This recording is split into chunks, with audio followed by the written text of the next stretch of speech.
Hello, Rune Knights. Welcome back to another episode of Brigandine Legend of Runersia, the Norzaleo Nuzlocke.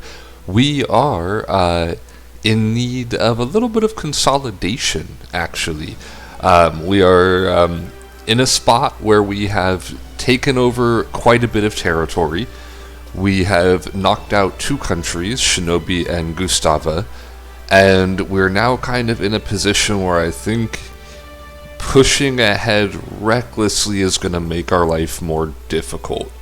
I think our goal for right now needs to be to figure out where our choke points are at, how we are going to kind of move out in a more effective manner, and how we can kind of organize all of this stuff. So I think our first step here is going to be looking at our choke points. Because we're in this awkward phase, right, where we're really spread out, and we're looking at a pretty wide open area we have to take with a lot of castles. We've got 4 pretty solid teams. We could maybe field another, but the problem is we just don't have that many spare monsters because of our whole Nuzlocking thing going on here. So we don't really want to give up too much territory. But what we could do, so we hold here, we hold here, we could fall back to here, and that's 1, 2, 3. That gives us a spare to play with. And with that spare, we can move around the outside here. And then we can double move here, retake all of this stuff, push out from there. Yeah, I think that's going to be the plan. So we'll have to kind of just give up this stuff for now, but we will move to this choke point, and this one, and then move around from there. That, I think, is going to be the game plan. And I believe we're going to be moving out with our main crew here. So the next thing we need to figure out is we've got a couple of spare monsters. We got our Codal over here, Wayland, and we've got Lemore over here. Yeah, because this team's got to class up a bunch of stuff. I think they're all set for now with their power. I would kind of like the Mandrake to go to this team. But if I recall correctly, it's 110. So I would need 50 space here, huh? I mean, I could drop Miri and put her on a different team. She has not been able to charm, like, anything this entire game. I guess she'd be able to charm here if I kept her. If they weren't on Super Guard the Castle Hex mode.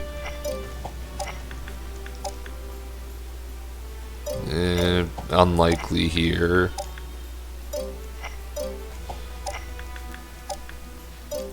When we get down to attacking Morelva, it's crazy to me that Mins has no water on the map. That's insane. I mean, there's a couple of spots where Miri would be able to effectively charm here. Who else are our options for drop-in? We can't drop Hex. We need the heals. I guess we could drop Karn.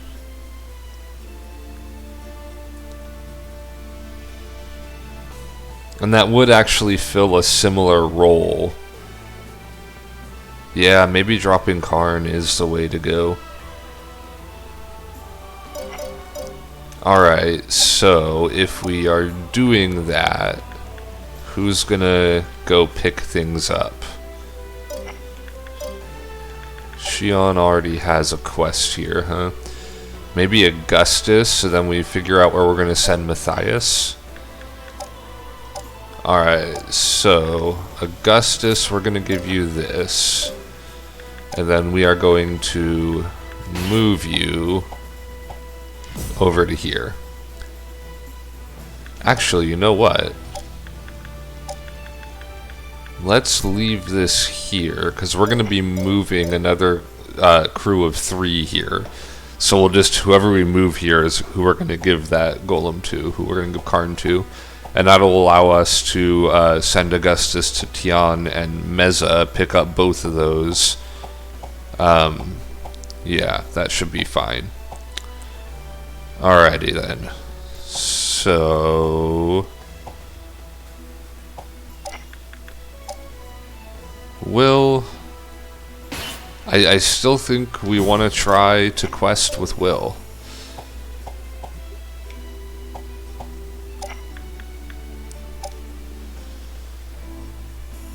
Lakeside and Mountain. I'm trying to figure out where I can send Matthias. I don't think he'll do well at the Spring or the Woodlands.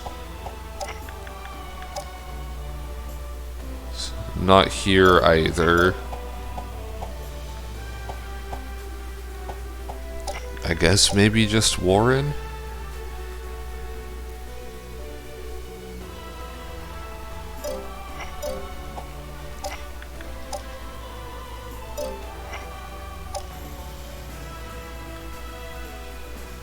Plains of Garal. Do I have anywhere that will give me Rune Knight accessories? Because I have like none of those. I am sorely in need of them. Well, I guess this is why I have like none of them, huh? I don't have anywhere where I can get them. There's an isle, mountains, fort.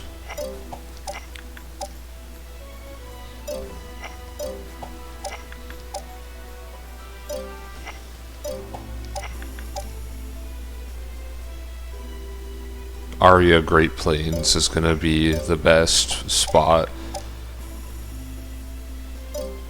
So basically I'm going to have to wait until I can get the Aria Great Plains, and then that's where I'll send Matthias. Until then, we will send him where the rest of our plains questers are, which is up there.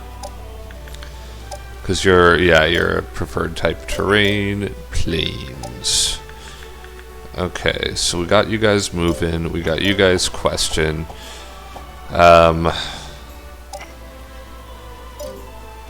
This crew is still missing its will. We need will there. So I guess we send this crew. Well, that being said, this squad is gonna be attacking, right? And I think we've already taken Ursel once, so we've already gotten our one encounter there. But we haven't taken Angela.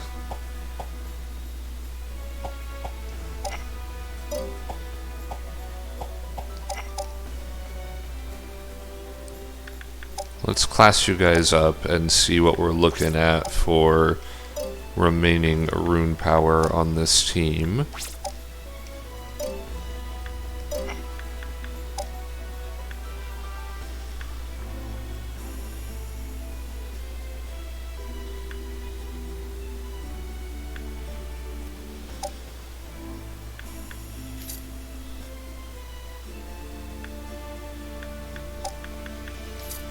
There we go. Yeah, they wouldn't have enough for Karn anyway, and they've already got Goliath. So I actually don't think I want to send them.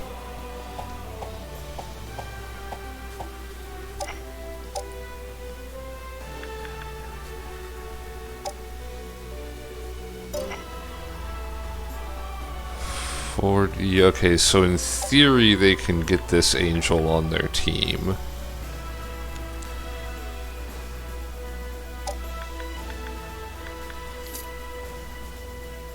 And I really don't want to leave that behind.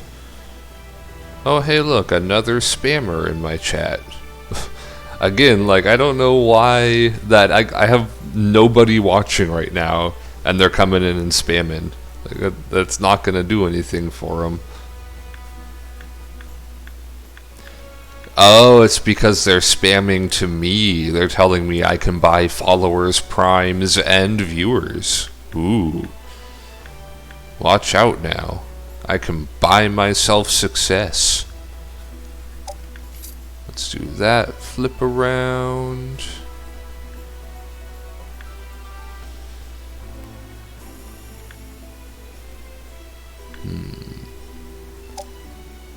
Then we can go like this. Maybe like this. This is awkward. We don't really have a good way to do this. Aha, here we go. There we are. So we got them. We can't currently class up Etna, which is a annoyance. I think we might actually have an item for this. Hold up. Probably want to give it to you, Edie. Yeah, we got a mana pill. Let's see how much it gives her. +8. Okay, that's actually pretty dang good. So if we class you up, you go to 100. Yeah, and then we can switch you out here for that. Okay. So we got this team all set up,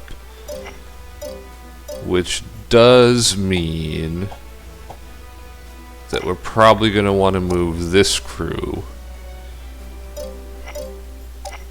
as our other one. They don't really have too much either, though, honestly.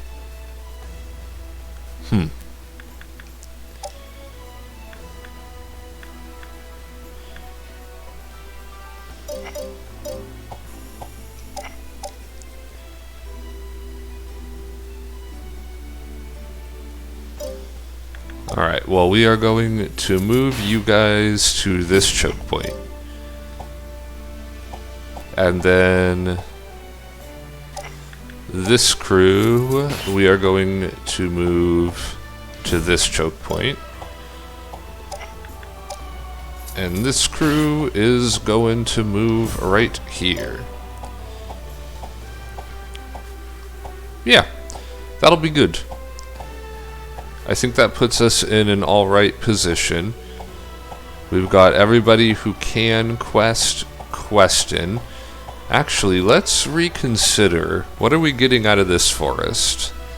A bunch of stuff that we're kind of full up on and not too much able to use. Woodlands of Lem, that's so-so. Yeah, that's still so-so. Chim Jungle. That has some stuff that I might want. Wonder if I should keep one of these ones here. Again, what are we looking at? I mean, I could use some more staffs. Yeah, let's move one of these. We will move Seth. Seth is going to come on down to Tian so that he can quest in the... Which one is dead? The Chim Jungle there. Oh, Shamla Falls does have... I think Falls... I want to say that Lancers will do well there. What are you getting from this? Yeah, I'd kind of prefer you to go to those falls, actually. Alright, so we got two things going to Tian here. We'll get the falls, we'll get the woodlands. That sounds good. That sounds goodlands. And then we will leave this for our other crew. Do we want to do that? Maybe we should keep him with us for now. And then when we eventually get the Mandrake, that's when we can do the trade-off. Yeah.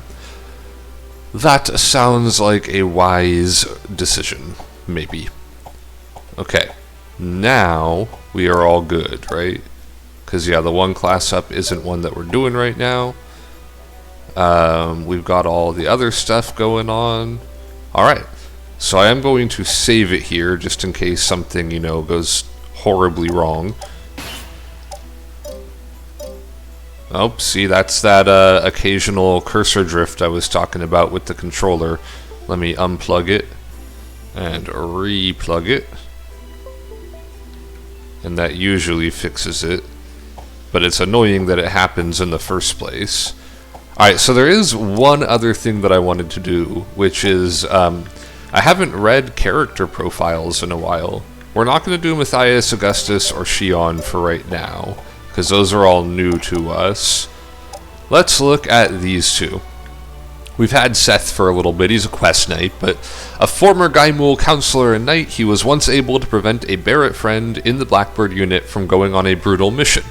Tormented by his conscience, he left Gaimul and sought a place to die in his despair, but a fateful encounter made him change his mind and return to the battlefield once more. He may look shabby at first glance, but his swordsmanship skills are undeniable. It's a pretty cool character. It's a shame that he's not really that good of a rune knight, because he's a pretty cool character. Theodora. This warrior was born in a small village near the border with Gustava. When she was still young, her village was pulled into a battle and she was taken captive by Gustava. Due to her stores of hidden mana energy, they tried to indoctrinate her as a Zorun knight, but she resisted. This period of her life was a daily struggle. After she came of age, she was rescued by campaign infantry led by King Rubino III, after which she swore eternal loyalty to Norzaleo. Even though King Rubino III has passed, she continues to uphold her oath by supporting Norzaleo on the battlefield. Or, you know, in the questing arena, because that's all she's done this whole game so far. But that's okay. I mean, you're just vastly inferior to Elena in every way, that's all. I think we already read Shion's, right? Actually, I don't think we did. A dangerous woman who challenges any man who she meets to a match. Her ambition was to become a knight like the three Moulange sisters, but when she failed to qualify for knighthood in her homeland, she left town and started a life of wandering. So her homeland's probably Gaimul, right? A fearsome enemy but reliable ally, she's a natural-born warrior who's constantly on her guard. Her masculine bearing and confidence make her very popular among witches. Oh, like specifically witches, okay. A rogue who lives in sleazy slums at the border of the Norzaleo kingdom. Life is harsh there, and he has never known human kindness, which causes him to become an inconsiderate and cruel person.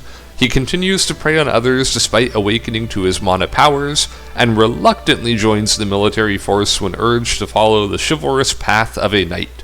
Will he ever be able to completely leave his life of stealing behind? Well, he's never going to get the chance, because I'm not using him, and he's got a kind of shitty personality all around, so I'm not feeling too bad about it. I'm not sure if we read Ferric already. Author of the beloved and popular Journeys in Runersia book series, he travels across the land, embellishing upon his own experiences for his stories. He chose to serve Norzaleo in order to protect its literary culture. There should not be an apostrophe on that it's. Although not fond of human conflicts, he awakened to his mana powers on one of his past adventures and became quite skilled with them. He's still concerned about his former travel mates Will and Galavard, though they have already gone their separate ways. Alright, so we did get Will. Galavard, though, I'm pretty sure is a Marelva knight, right?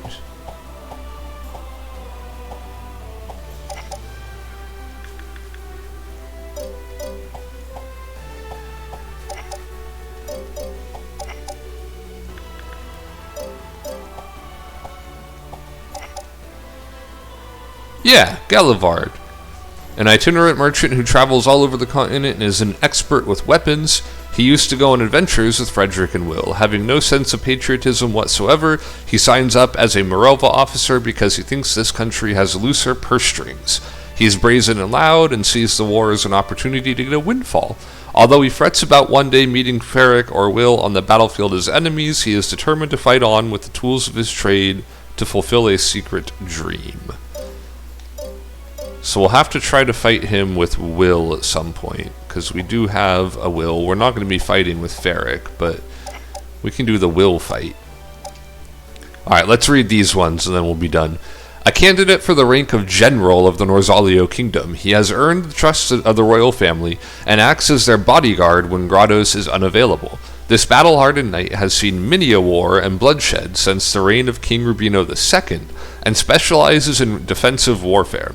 He was once tasked with defending a base on the border against a Gustavan invasion and did so for 10 seasons, leaving behind an indelible legend. When not needed on the battlefield, he works as a military instructor and has trained many outstanding elite soldiers.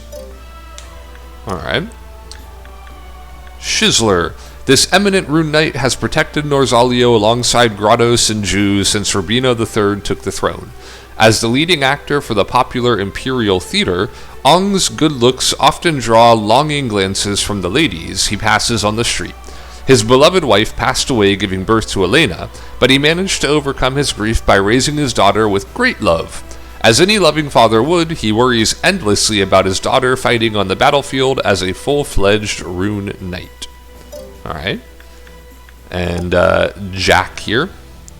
A potential future military officer of Norzaleo, he was born into a royal or a noble family and is childhood friends with Rubino IV. His upbringing makes him somewhat haughty, and his speech and actions can be quite dramatic at times, repulsing the people around him. Nevertheless, he wants nothing more than to protect his country and companions, one of his better traits. Though still a trainee in terms of martial arts, Brendan and some of his other instructors feel that he shows great potential. He actually doesn't, though. He's only got Rune Growth C. His stats are okay. And finally, Klaus. A priest of Norzaleo, also known as the Battlefield Composer. Most citizens are familiar with his theater music, not knowing he gets inspiration from ruthless battlefields, a morbid mix of life and death where peace is the last thing on people's minds.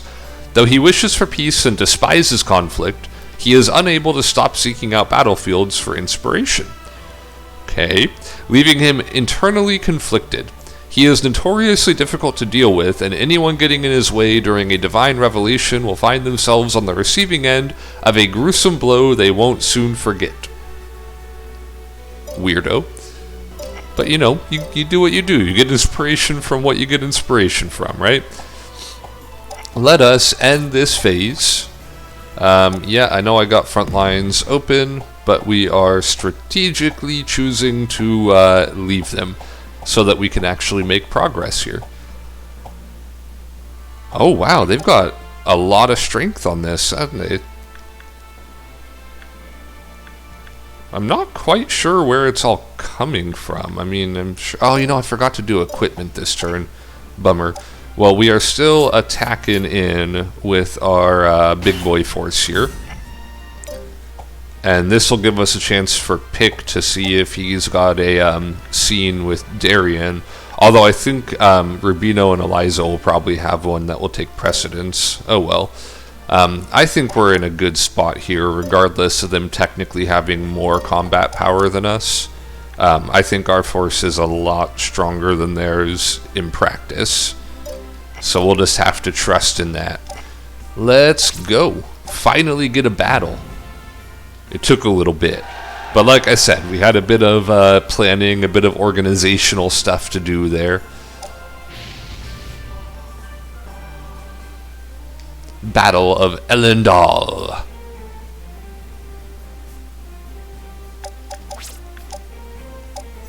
Alright, what do we got to say to each other here? Lady Eliza, it is terribly regrettable that we must face each other on the battlefield. Prince Rubino IV of Norzaleo, to think you would actually raise an army Did you lose yourself as well as your father? It matters not what I have lost, as I have not changed, and I will always fight for peace. That's a weird thing to say when we're invading their country, but sure. Prince Rubino, before we fight, I wish for you to know one thing. Gaimul had no hand in your father's death. We mourn the passing of such a great king. I wonder if we're going to find out who did it, because I know that in this storyline they blame Gustava, but I've played Gustava before, and they definitely didn't do it. And I don't think Mana Cilicia did it. I don't think Gaimul did it. And his dad was definitely assassinated. He didn't die of natural causes. So I wonder if we find out what's going on with that. I want to believe you. I still don't know if his death was fate or the act of a murderer. What I do know, however, is my path. In the name of justice for my father and the people of Norzaleo, I swear to bring peace to Runersia. Lady Eliza, I ask that you two surrender.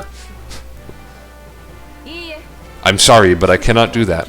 I have my own path to walk. For the glory of Gaimul, I will bring an end to this war. Justice versus glory, eh? Yeah, I mean, their rune knights here are going to be a little bit strong, that's for sure. I think I'd prefer to come in angled to the right.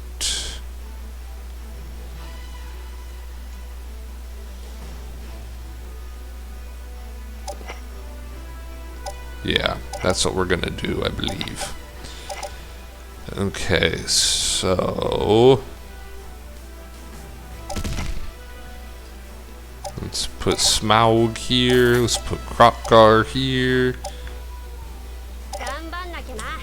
Pick can pop in there. We're gonna put Miri up there. Oh, actually, I put Pick in the wrong area. Oh well. I will fix it in a minute.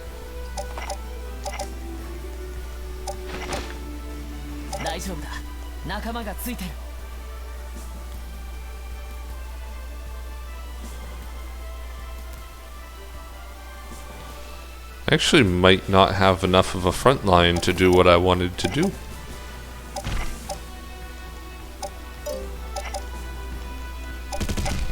Yeah, I don't have enough of a front line to support that. That's fine. We could adjust it a little bit. Alright, so yeah, Mogwai is going to end up in the third row then. Let's just move down 3 for right now. Since we are still getting our stuff organized here, we're going to put right there because we don't know for sure how we're going to position him yet. Alright, Pick, you can go here. Cheshire, no, you're not Cheshire, you're Mogwai. Mogwai can, yeah, you can post up right there. And then Miri's gonna end up over here. Gobstopper will now be here.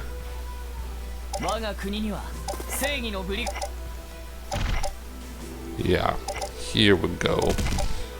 Now we're looking good.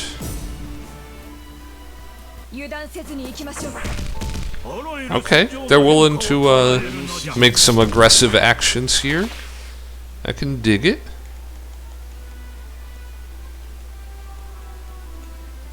One, two, three. Should I go for the 4? I think I should.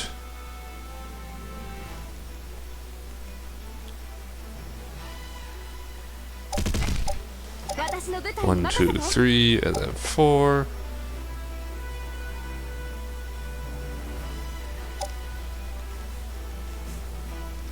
One, two, three, and 4. Oh, shoot. Well, Right's not going to be in position, unfortunately.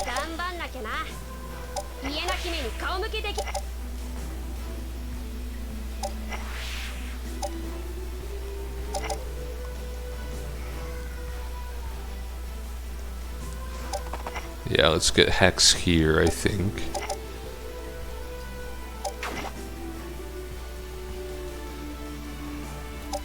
Damn, we got a bunch of people that actually aren't going to be properly in position here. I guess I should have just gone ahead 3. But I got a little bit greedy. I think we'll still be okay. Let's turn off fast forward, because I can only assume they're going to attack at this point.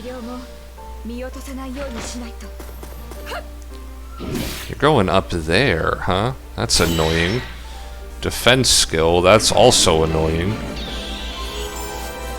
Miss, you suck. Flame breath, that's not a good use of that, but sure, why not?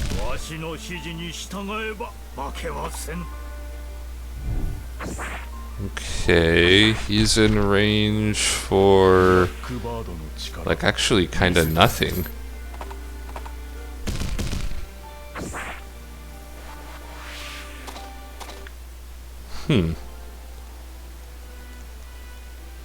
Yeah, he's not in range for any, like, Geno or anything. Okay.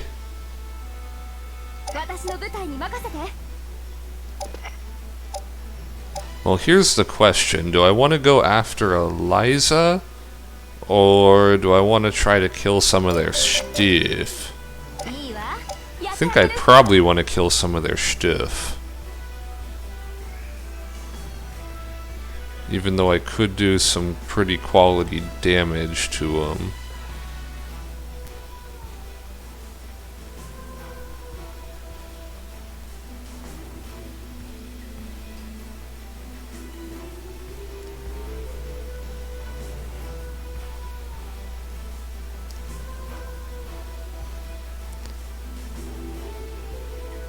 Yeah, you know what? Let's go for the creature kills here.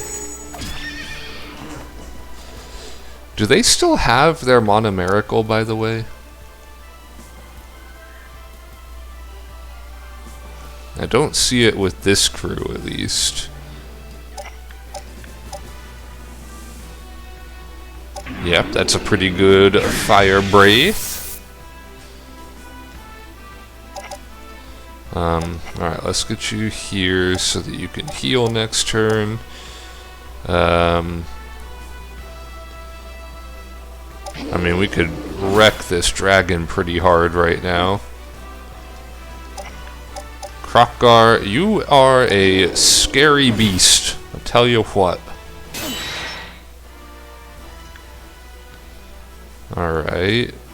Gobstopper, I think, needs to come over here at this point. Miri, why don't you go ahead and get the kill on Dragron here? I appreciate the fact that they basically literally just named that thing Dragon.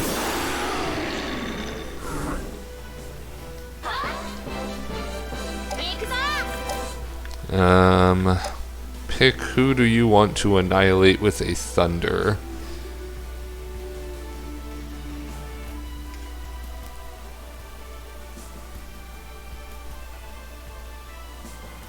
I mean, we got a lot of good options here.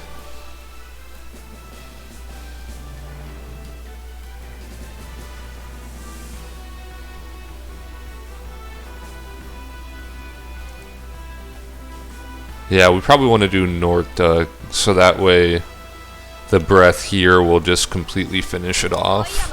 Yeah, I think that's where we're at right now. Right, Pick hits level 19. Good job, Pick. Is there anybody that we currently want to react?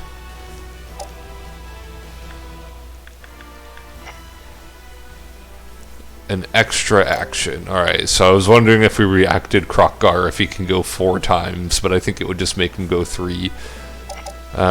Here's what we're going to do, actually, because we don't really have anybody to target with you right now anyway, so let's get Hex right there. Do we want to react Pick? If Rubino had already gone, I'd want to react him. Here's what we're gonna do actually, because Smaug is a little bit hurt right now. I'm gonna protect him, and we'll hold off on our react until next turn when we are more confident on what we want to do with it. Alright, ground fire to just wreck their faces. Lassie, you continue to be terrifying. I mean, we can curse Dragwa. We actually probably kill Dragwa this turn. If we hit him with a curse, bonk. Then we hit him with a bonk, bonk. And then we hit him with like a glory impact. Probably don't even need that much, but we might as well. I don't see any reason not to. So, big ol' bonk. There we go. 2 dragons down. A nightmare down. Not gremlin, an imp down. A unicorn almost down. A gremlin at like half health. That's fine. I'm not too worried about that. That's also fine, because you miss, son. Okay, it's a good thing we put that protect onto him.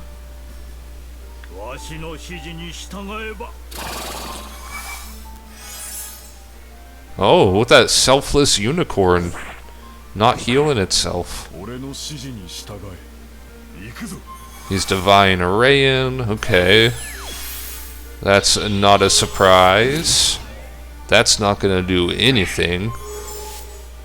That's also not a surprise. Alright, we are in a good spot. So, what we are going to do here, I think we can go for the kill on Eliza this turn. I think. We're going to have to see in just a second here.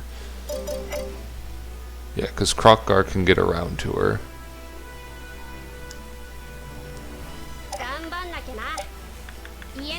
Alright, who's getting thundered over here?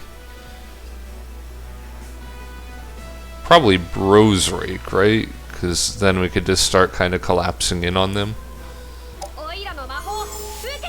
Bonk.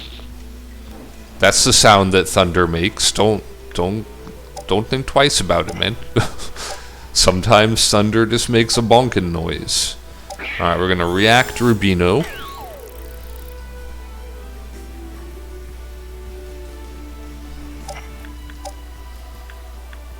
We are going to frost Eliza. Well, hold up, actually.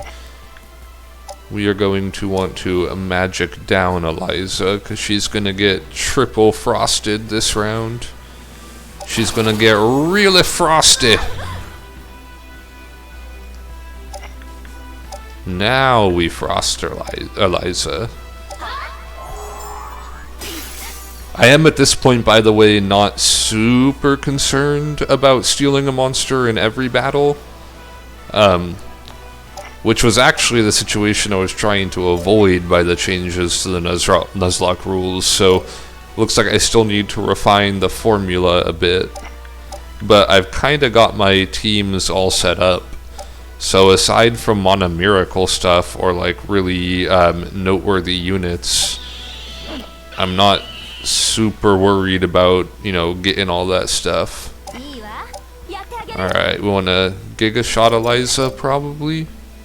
Krokgar, what can you do to Eliza? You've actually got a pretty low hit chance, but let's try it anyway. That's okay, you got a second try.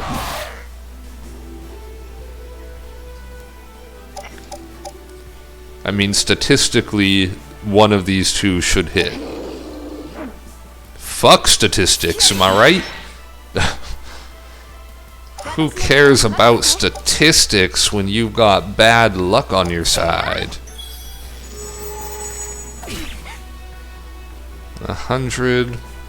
I wish I would have paid more attention to how much damage Miri did. Do I have faith that Rubino's gonna do around 100 per. I mean, she's got super lowered int. Complete coin toss. Okay. Well, I just have to hope at this point. That's all I got, man. It's a level 7 unicorn.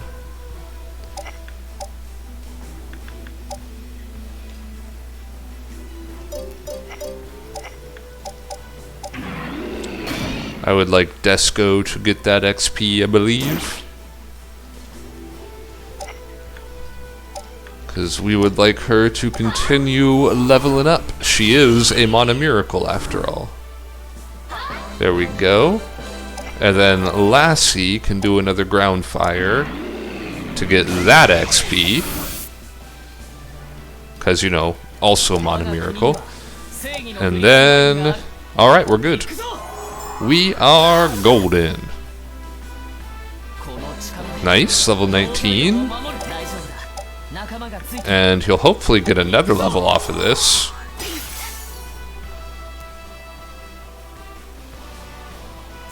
I'll be stronger next time. I mean, I don't think you will. I think you're gonna get progressively weaker. Our dedication to justice has led us to victory. There we go, there's that level 20. Lassie level 19, Elena level 19. Alright, we got some good levels off of that. That was excellent. We have started our Gaimul domination. We have gotten some levels, we killed some stuff. We didn't get anything from that, so we missed an encounter. But, you know, it is what it is. Alright, yeah, they're taking that territory back. That's fine. We have already accepted that we are moving back to choke points here. They're taking that one. Again, A-OK. In fact, it's better than A-OK because it forces Mana Silesia to defend even more areas and weakens them even further. Me not having to deal with Rudo sounds great. Although I do think I want to fight Rudo at least once with Rubino to get an interaction with them. But otherwise, like, that guy can one-shot stuff, and I don't want to deal with that. Feint immunity is nice. I like that Relic Helm. What do we get? Our Hot Fists. Double movement. That's exactly what I wanted. Okay. That's great. Or that's more accurately, that's excellent. We should give that to Krokgar for sure. Hero Bracers, an Elixir of Power. Okay, okay. I'm digging it. Alright, so Krokgar, you need these. Yep. And here we don't have anything for now. You've got the Crimson Gem. Alright, we don't really have anything else to give you for the time being. Let us go here. We are going to grab Lemore, our buddy boy Basilisk. We are going to quest out Cimerius at the Falls and Seth at the Jungle. And we are going to move Augustus to grab the Koodle Wayland. Over here we are all set. We're going to quest out Matthias over here. I'm thinking probably here. We still haven't gotten this, this knight over here, huh?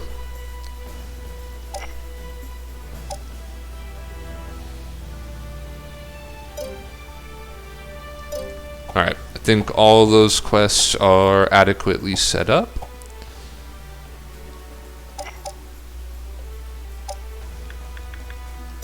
Alright, so now what we want to do is go into item management. Alright, so we've got some items we can equip. For example, the Arhat Fists. I mean, that's got to be on Hephaestus, right? He's the only one that I'm using that can use them, so bam. Anybody in need of a malefic staff? How about you, Vecna? That sounds pretty good. And then we will give a magic wand to Tormod. Nobody else is in need of stuff, right? Oh, I guess Cheshire.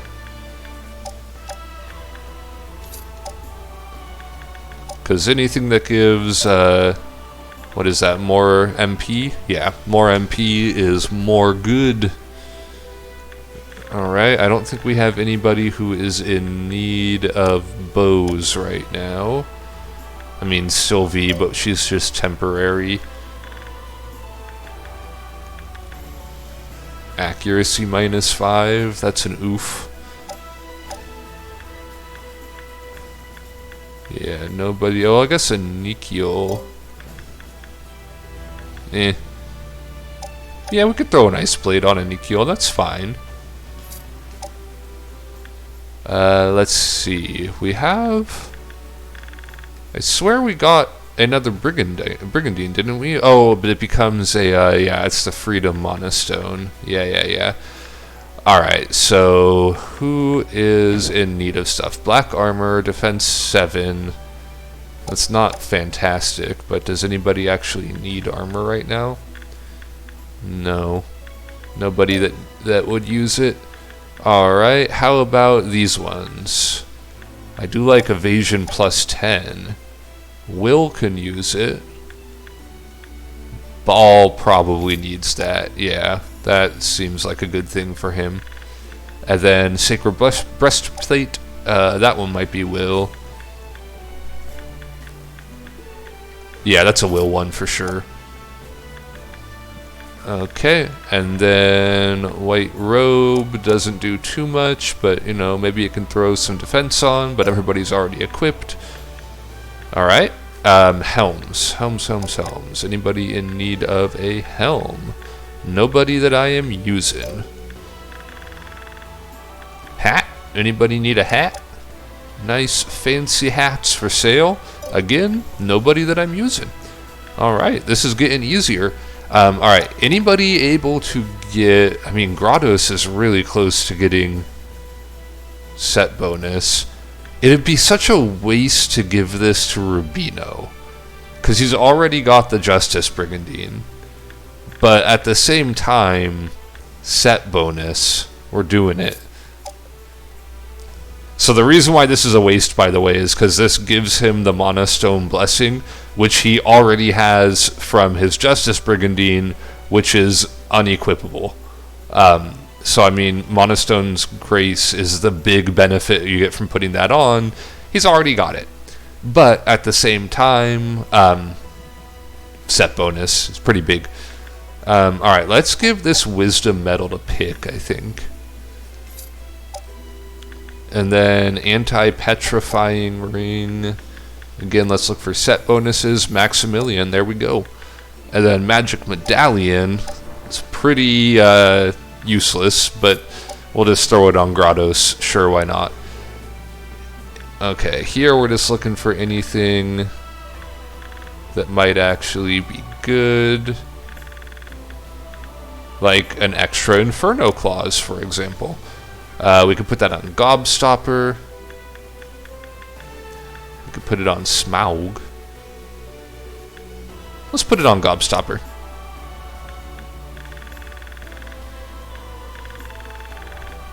Okay, otherwise we are a-okay. Although I will put this on Lamore, because that makes him Lamore good. Ha!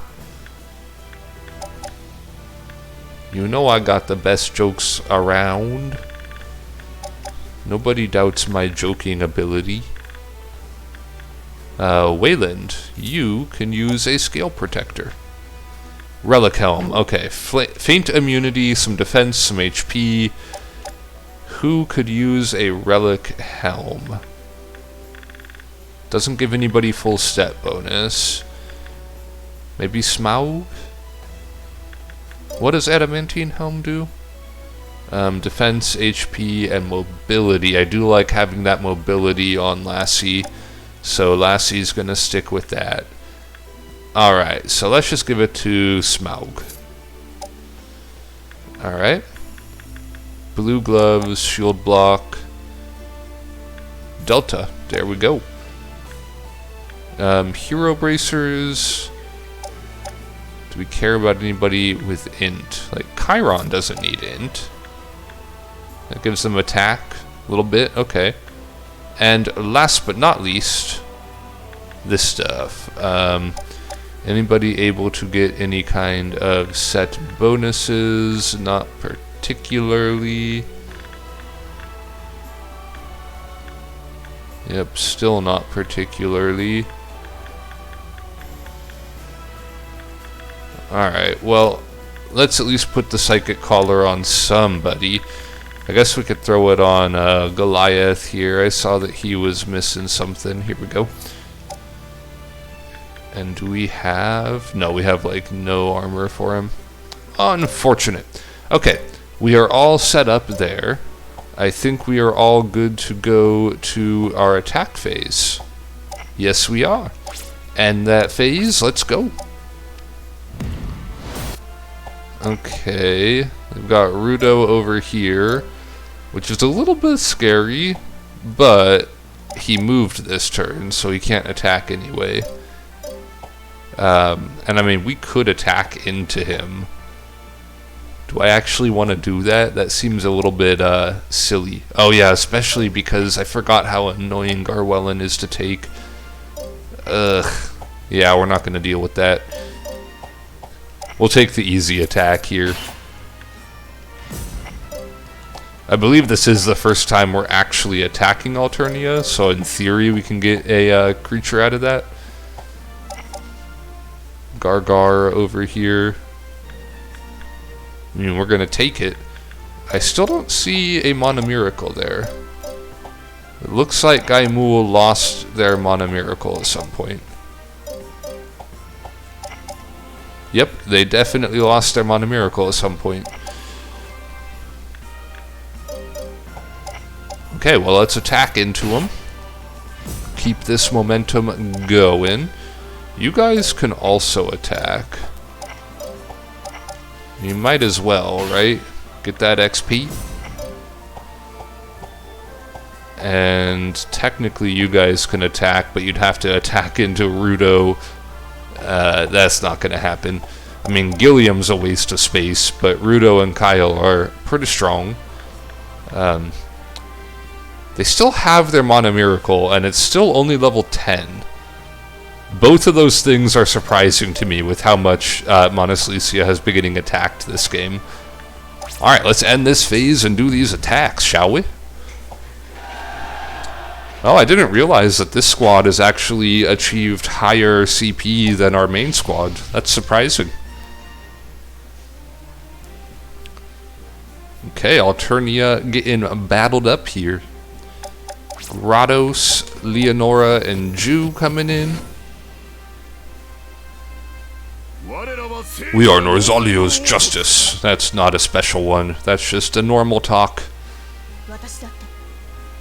You can't be number one. Really, you're gonna get wrecked right now. You say you're gonna prove it, and you're about to get just literally obliterated. You're gonna get wiped off the map. If it was possible for units to permadie in this game, that would be what is about to happen to you. That's okay. She's a super annoying character, so I don't feel bad destroying her.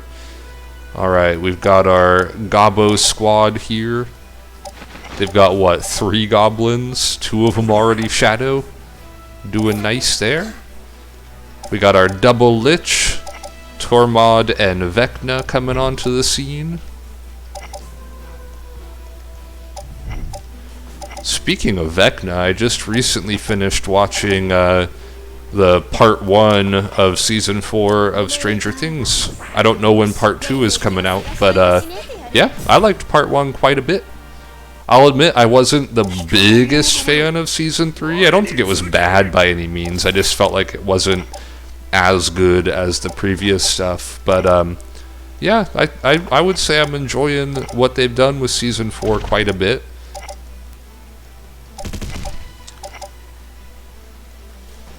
Vecna, of course, being the reference to the main villain in that season. Alright, Squee, my original Gobbo, the one that I didn't steal.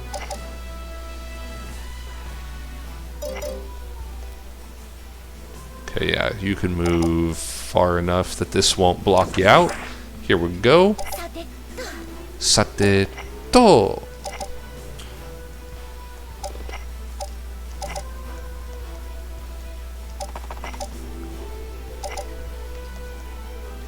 Okay, we're getting close to the point where we're going to want to actually start forming something up here. It looks like they are pretty heavily on guard castle hex mode, so that's something to keep in mind as we form up here. I think this will be where we post up and get situated. Let's just put you over here for now. It's not going to be your permanent spot, but it's going to be your temporary spot.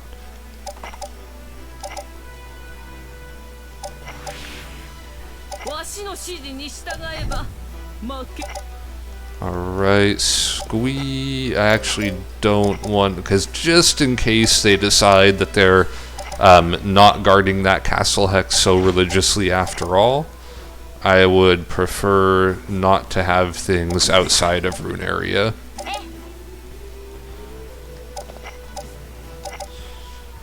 Uzume. Okay. And we've got Karn and Gargos, or Goliath and Gargos, for our flank over here. So I guess this will be our Vecna Tormod flank.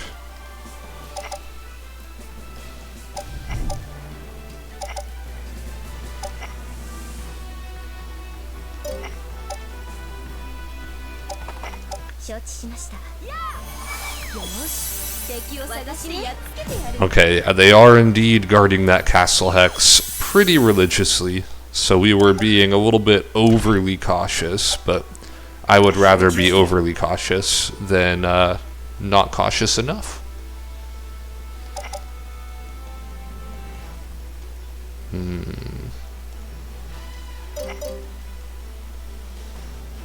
Okay, Ju is like really lagging behind, actually.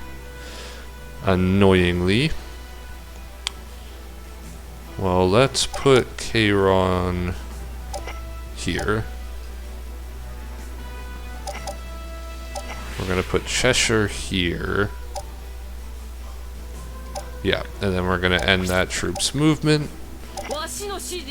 Ju's slowly catching up. She's gonna pop in. Actually, we'll probably move Leonora here, then Ju can pop in here. So we'll put Squee right here. Kama can go here. Gargos over here.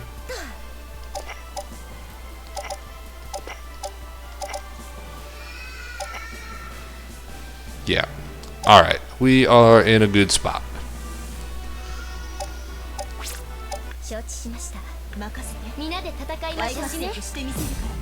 And this turn is when we will start to move in. We can just go directly to making contact with them, which I believe is a good idea. Should we just move straight down? Maybe straight down and over one? Yeah.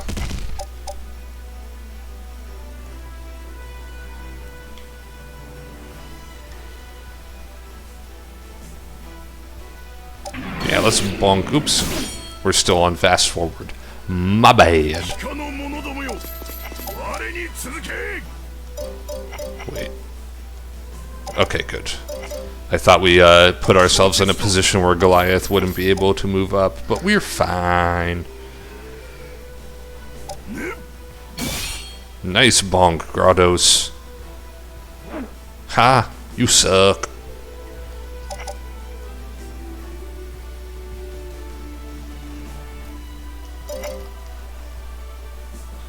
Alright, so Ju can basically only move here. Oh, no, she can move ahead a little bit too. But I think we're going to put our 2 casters there. So, Chiron, you can go over here. Dude, Chiron does so much damage. He's like a mobile ballistic missile. He just runs around destroying everything. Let's take out Runersia. 2-6-3 crit. The man knows how to kill. Let's punch Mand Pow over here. Mand Pow. Man. I got nothing. I have absolutely nothing.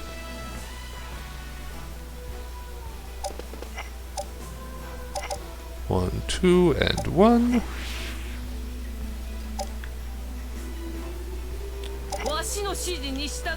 Alright, let's get Ju right here.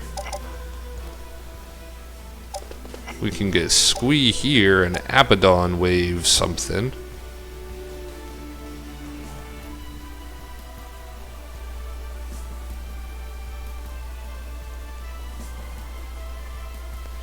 I mean, that's some good damage. Maybe we get a paralyze, who knows? Oh, yeah, there we go. Critical hit, paralyzed.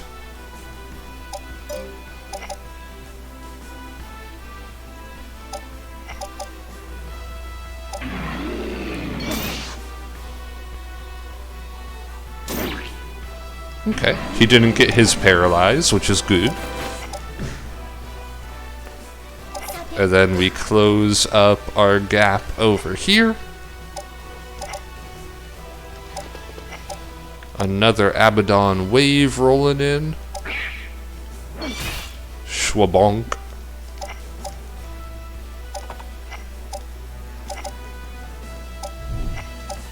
Vecna coming in for some solid damage. I can dig it. He misses. I can dig that as well. I mean, Tormod could come in and get the kill here.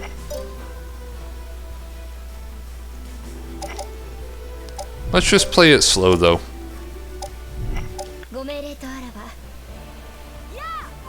They're not going to have anything for me. And I'd like to push them even closer to the edge.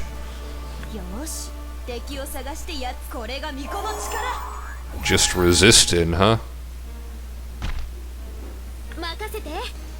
You're, what you gonna do? You gonna Giga Shot? Oh no, not my backline. Whatever shall I do? Okay, so Chiron, you could just wreck another rock. Wreck a rock.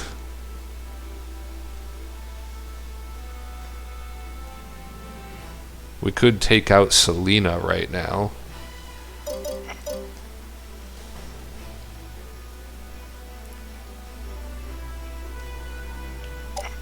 What are your chances to hit with a rock throw? 100 because she's paralyzed. You know what? I want that to happen. I think Goliath deserves some XP here. So that's what we're going to do. We're going to give her the old bonkaroo. Hey, hey, Selena, what's the matter with you? It's a Yogi Bear reference for all you young people out there.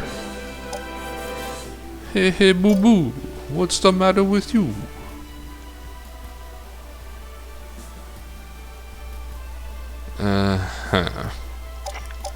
Well, we're probably going to want to do this, right?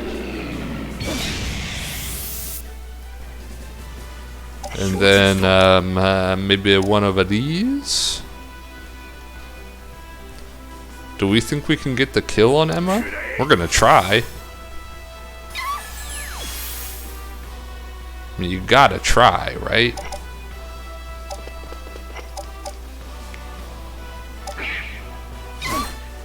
I feel somewhat safe to... Oh, especially because she missed. There we go.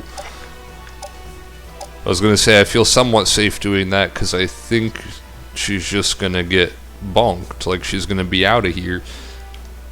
Let's get Leonora some levels, hopefully. Because she's got Genofrost, right? Yes.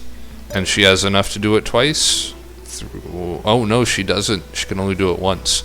Well, she could Frost to then Genofrost, right? So she can take out Rochal with one.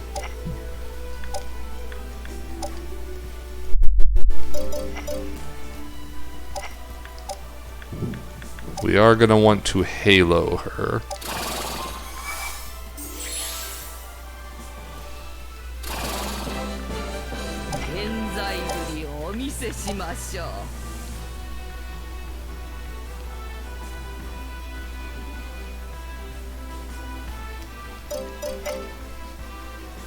I mean, we've got an Abaddon wave. We have 2 Lich attacks.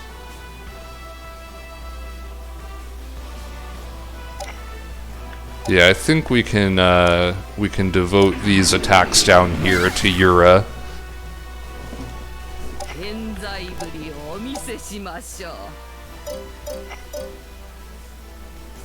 I mean, I guess I could charm the rock here and steal it, but I don't want to. I just want to kill for XP.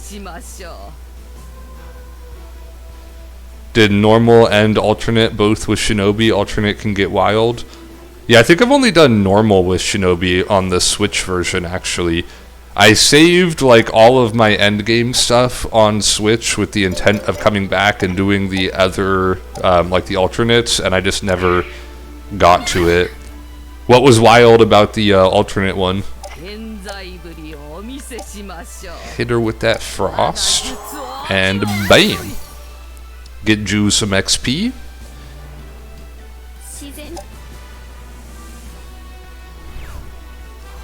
Alright, proficiency 4. Alright, now it's Leonora's turn. Let's Abaddon wave. Nice crit, good job. Now that should mean that she can't parry anymore, right? Because how are you gonna parry when you are frozen?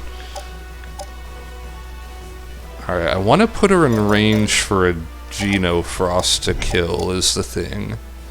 Alright, so you do 145. This will leave her at 161. So as long as we don't get a crit, that's the big thing. I really want to get that big Genofrost Halo kill off. So let's Necro Scream.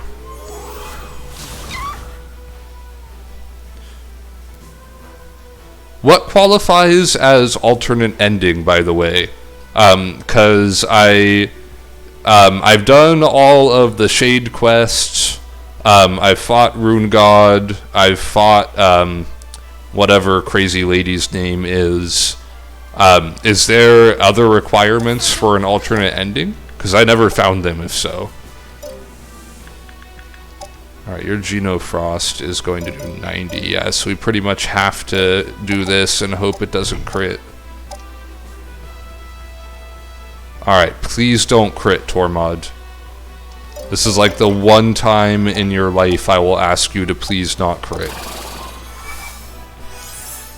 We want to give this kill to Leonora. We're trying to farm XP here.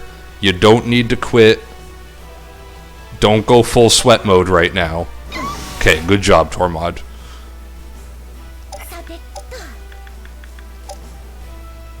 Alright, this will be some pretty decent XP, especially because she's got Halo on.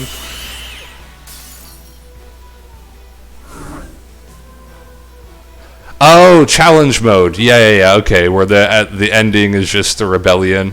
Yeah, I've done challenge mode before. I haven't done it as Shinobi, but I did it as Norzaleo actually to unlock the like every single character and do a bunch of the crazy solo attacks to get the points up. Alright, 2100. That was okay XP. I was thinking it might be a little bit more, but I guess I was wrong. Yeah, I enjoy challenge mode. I'm looking forward to trying out creative mode as well, the new one on PC here.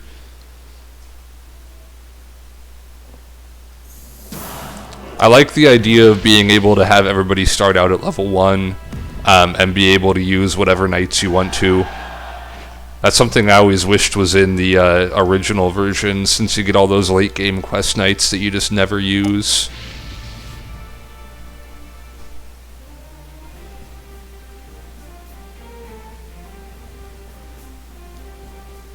I also like that the alternate mode, challenge mode, gives you, like, basically it just has, like, random events, right?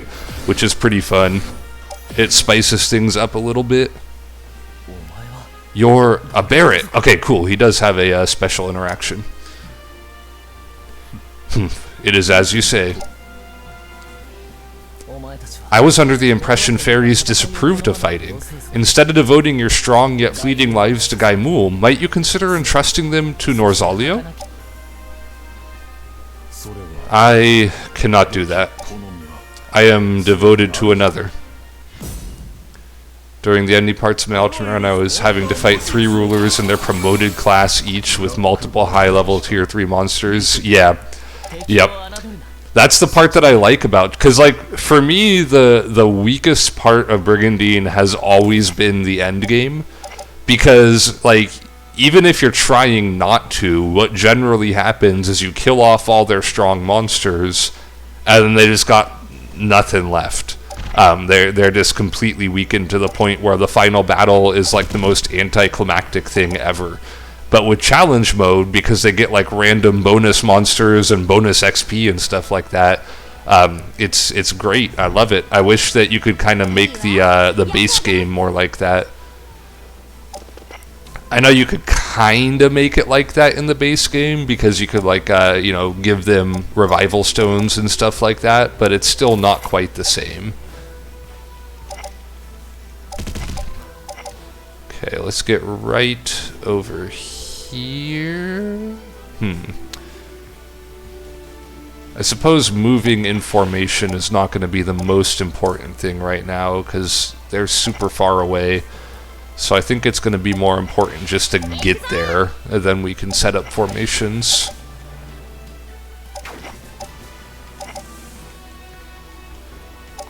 Yeah, like, and also for me, like, a big part of the fun of the game is getting your big scary units, right? Your tier 3 monsters and stuff like that. And when you get the snowball going, by the time you get those monsters, like, you don't really get to use them, because you just kill everything anyway, because they've got, like, terrible tier 1 units. So not only having to actually try, but also, like, being able to actually use your fun stuff, that's just a huge improvement for sure.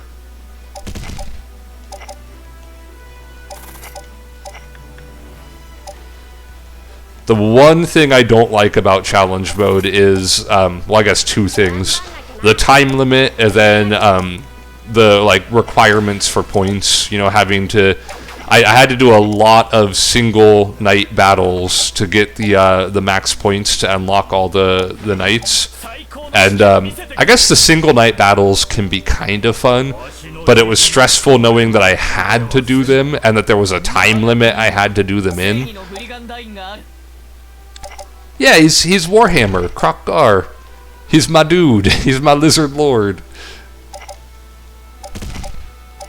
I figured because it is a you know, a Nuzlocke style, I should have to nickname all of my starter units at least.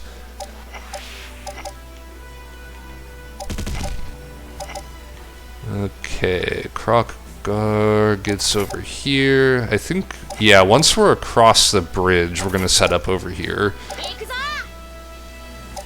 So let's just kind of have our more mobile units hover back a little bit. And it looks like they are pretty intent on just sitting there, so I don't think we're going to be able to lure them back to the water where Miri could get a charm off. You're kind of in the way of things there. Let's put you here.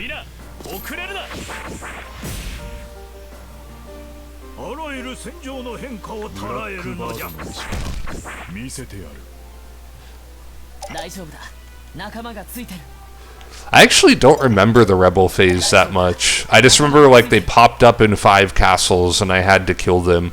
And that was like, that's about the extent of my recollection there. Alright, let's start posting up. So I think we're gonna, yeah, we're probably gonna go with the direction of their line here. So let's get Karn up front here.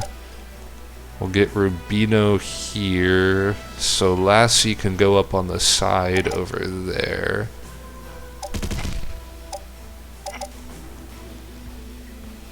We'll get you here. Elena, we probably want you here, right? Yeah. Smaug is really lagging here.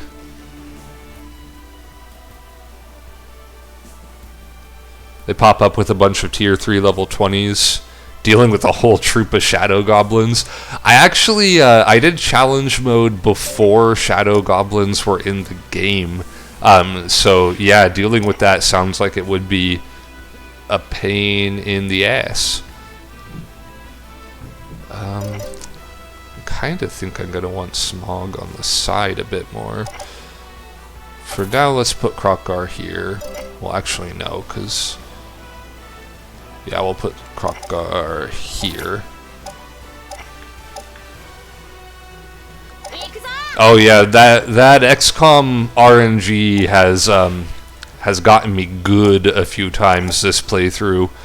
I'm not gonna lie, there's been a couple of very salty moments.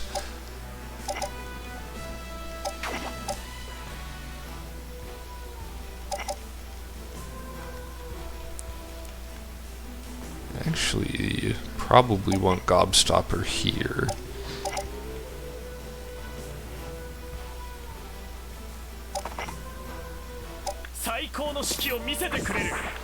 Yeah, they're just moving back on us here. Oh, no, they're not just moving back on us. Okay, that was a weird series of events for them to do. That was a big old hit on Krokgar too. Holy shit.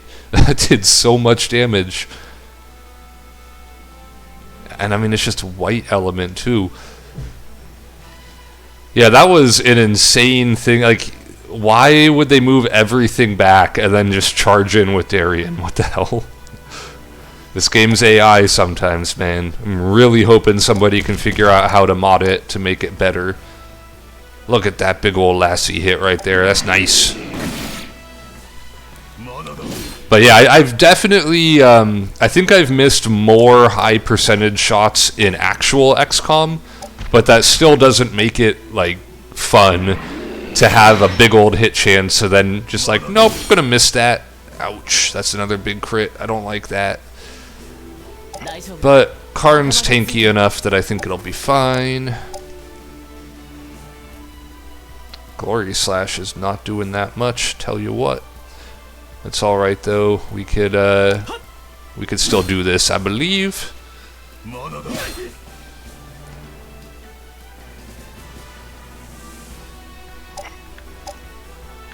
Yeah, that's what I expected Tim to do in this run-through. There's been a few battles where I went in being like, okay, we'll get Tim to run up onto the front lines and everything will be good.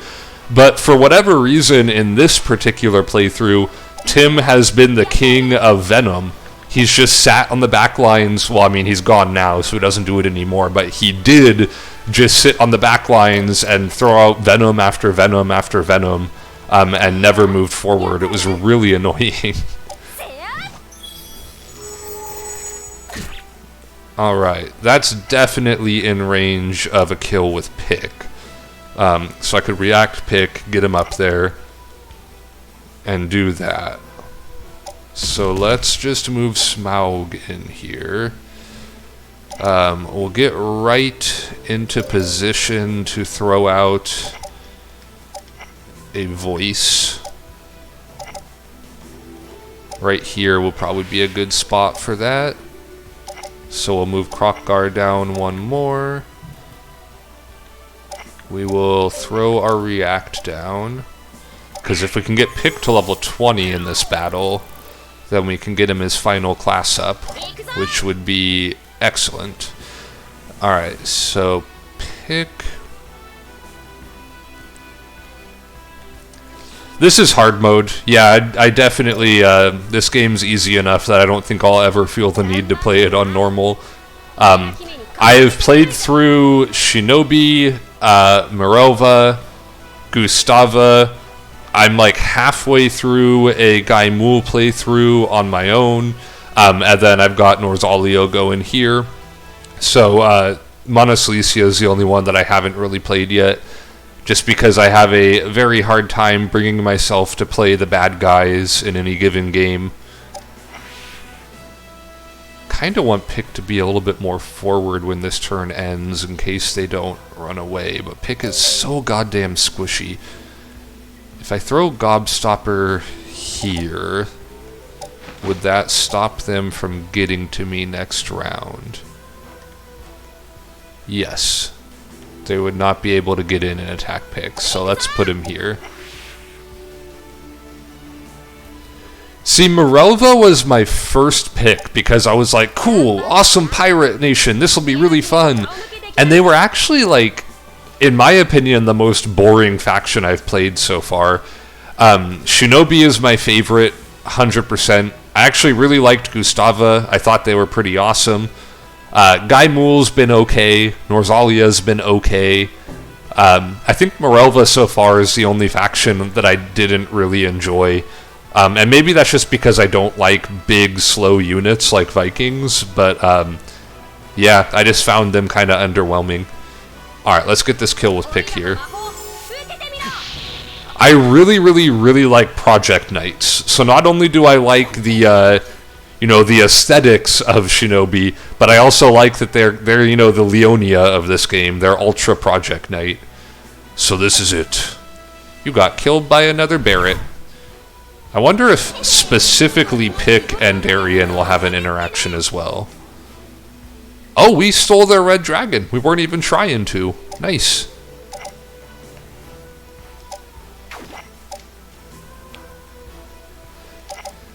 Yeah, Norzaleo is just like that's why I waited so long to play them. Like, I actually usually call Rubino Blue Lance. Like, they're the new Almechia of this game. They're the default vanilla normal faction, which, like, you know, nothing wrong with that. It's just a little bit boring.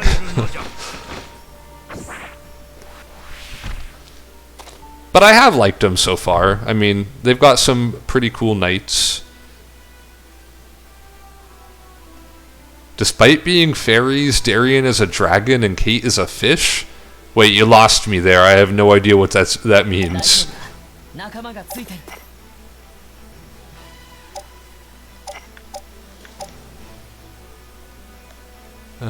Can you actually hit... You can maybe hit Sugar. Yeah, throw a rock at Sugar. There we go. I was expecting that to miss with those XCOM chances we were talking about earlier. I was gonna say breath would be a waste here, but they threw Mua right up into kill range, so we're gonna take advantage of that for sure. Oh, Darien looks like if a dragon was a human and Kate looks like a mermaid. You know, I could see that actually. Yeah.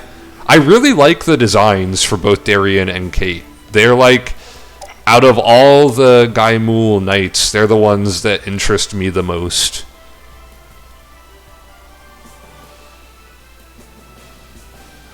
I like that this phoenix is named Bad Bee. That's a bad bee. I know it does less on Sugar, but we'll just throw it down there anyway.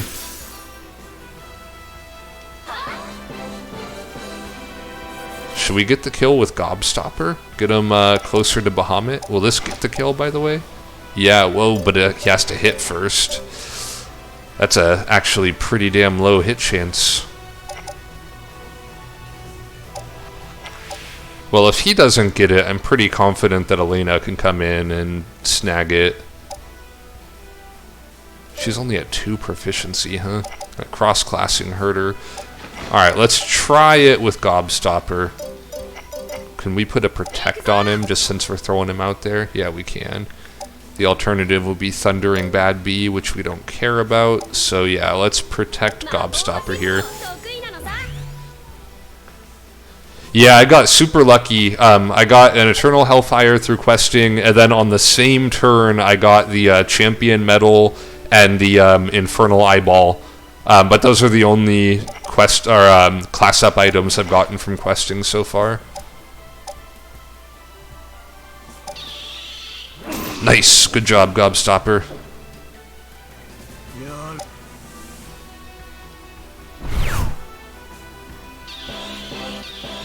Nice, couple of levels there. And Hex, I guess we should probably heal Rubino, huh? Yeah, I've gotten everything except for the Hydra one. I have not gotten a Hydra upgrade item yet.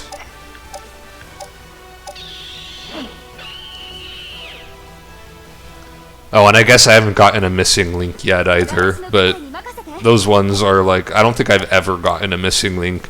I've done, what, this is my 4th or 5th playthrough now, and I've literally never gotten a missing link.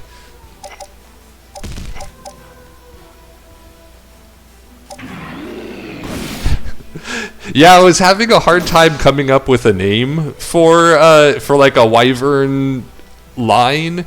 And then there was one battle where he just kept on, like, he was messing up goblins left and right. And then his little throat pouch kind of looks like he could store a Gobstopper in there. So between stopping the gobs and having a throat pouch, I decided Gobstopper was this guy's name for sure.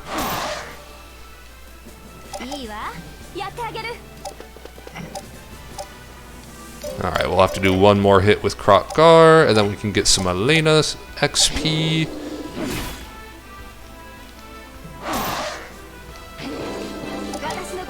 Sorry, Sugar, you have a very cute name, but you gotta be dead now.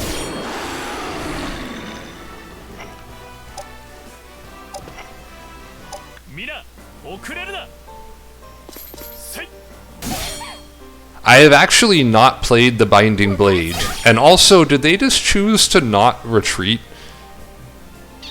I swear to God, man, this game confuses me so bad sometimes. Like, what? Why would they choose to stick around? Like, ugh. AI, you need some work, my friend.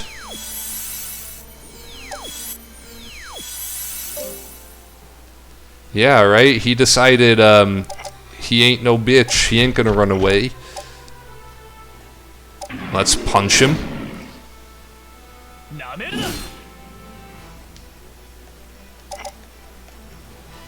And let's lassie him.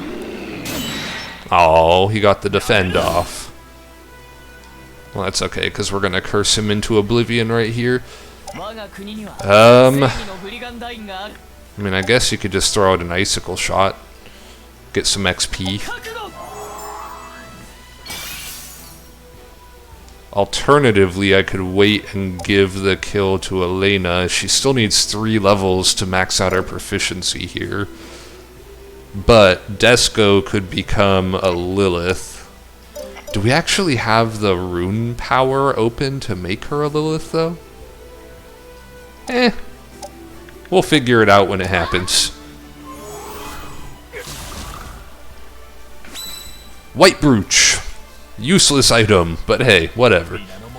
It's an accessory. We can use it. Yeah, she didn't quite hit level 20 anyway. It's alright. Victory! Lassie level 20. We captured Baron, which is a pretty cool name for a dragon. I don't know if we're actually going to use it, but we have it available to us if we need it. I think we have one more attack this round.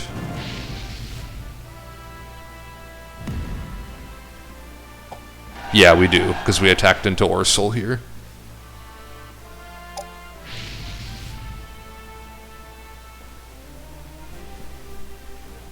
Man, I'm jealous. I've only been getting like 1 and 2 star items from defeating units. I guess I can't complain too much, though. I've definitely had some luck in this playthrough on my end. Just not in the stealing items front. Will you be able to stand against my blade? Yeah, I had the hardest time, especially because I'm doing a challenge run here. So I had to be really careful about not losing units and being able to steal a unit from the enemy.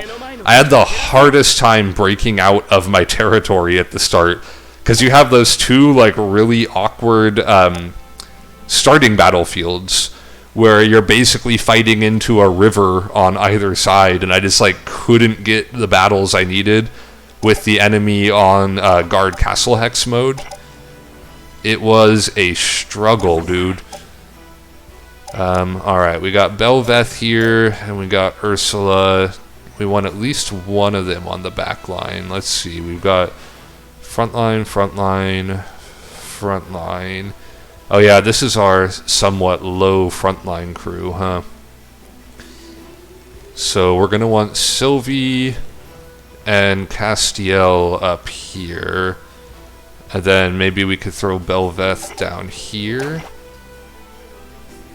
Was able to kill Gustava in 4 seasons because their lack of land in Shinobi's position. Alcin, yeah, Alcin is, like, early game, Alcin is terrifying. He falls off late game, but when you're first starting out, having to attack that man is, yeah, it's a real butt clencher. Every time you do it, it's like, oh my god, what is this guy gonna do to me this time? Alright, let's get you up here. I actually probably shouldn't have moved Ball right there, huh? Because that was where I was going to put Rango.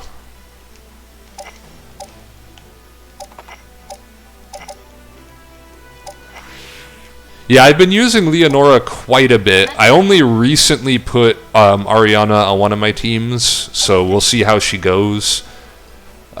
My goal is eventually to do like challenge runs where I use all the knights that I never use in normal playthroughs, because I do want to try to use like as many knights as possible. You know what? Let's actually... We're going to end up switching you and Belveth. We'll move Follis down. Actually, no, we want to stay up. But we are probably going to move Follis down 1. And shift up with the rest of us. Okay.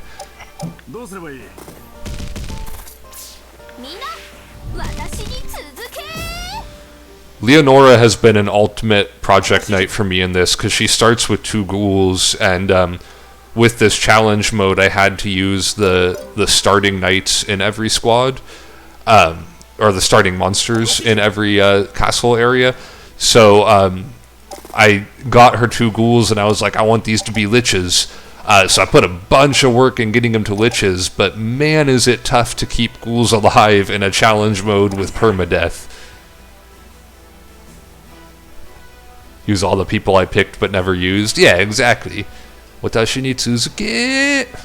Exactly. I like the little voice lines from some of these people. I really like Sylvie's Otakara, Otakara. We'll see if she says it when I pick her later, but...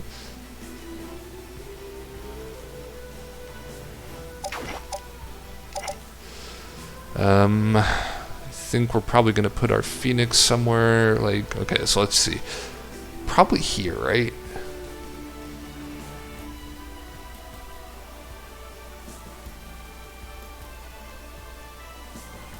Yeah, Sylvie's super cute. I used her a lot in my Gustava run, because she's actually got pretty solid stats all around. I'm only using her as a placeholder right now for Will is actually supposed to be on this team, but he's trying to get anemone for me and failing repeatedly. Can we get you into a spot where you can... Okay, let's just put you here. Ursula will be down there for now. That's fine. Alright, Ball, get here. Hephaestus, get here. Yeah, we'll put you here. And you here. Makasete. Leave it to me. If I pick you again, will you say Otakara? Nope, just Makasete. Alright. That's fine too. Shion, Samirius, and Sylvie. That's a pretty cool team, actually. Oh, crap. That was the wrong unit. I was busy looking at chat. Well, that's fine, because we're not up in the enemy's face just yet. If we put you here, we could heal pretty much our whole front line.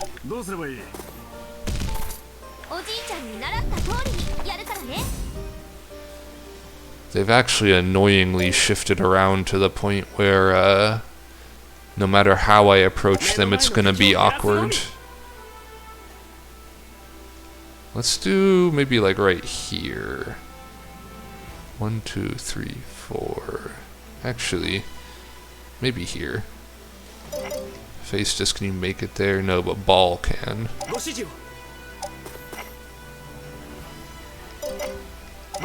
So if I go here, Hephaestus can make it better.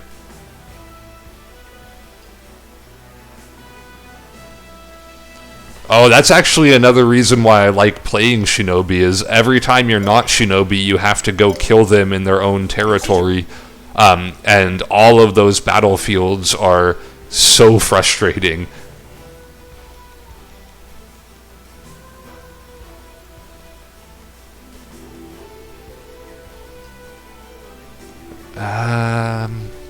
This is actually a tough call for me. I think we're going to go with this one, because that lets Sylvie also be in the forest anyway. Alright, so Ball's going to be here. Hephaestus will be here, so you'll be here. Belveth. So we got Sylvie, we got Archangel, and we got Belveth. Okay. And then you'll be behind Belveth. Oh crap, I didn't realize that he was cutting in line there. That jerk. That could be a problem. Yep, that's a problem. That's a big problem. I screwed up. I wasn't paying enough attention. That's okay. We'll fix this. There we go. They're fighting into the forest. That helps a little bit. But yeah, I definitely put myself in a rough spot here. Alright, Hephaestus has a double move, so let's take advantage of that. Nice bonk. 2 Swordmasters with dragons and high centaurs plus a healer. Yeah, Swordmasters are, they're pretty damn strong. Swordmasters are good. Do I want to go in here? Kind of. I think having my Phoenix here is probably going to be a good idea.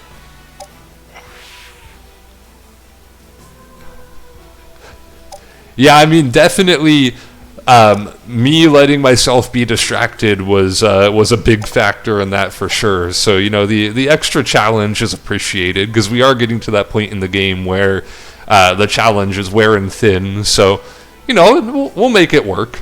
I just have to be careful not to lose Belveth right now. Alright. Do I want Ball? I probably want Ball up here, honestly.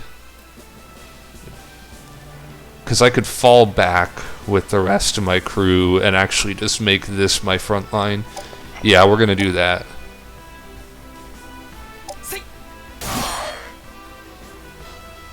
Yeah, we're getting pretty close to the tier 3 promotes. That's the hope, at least.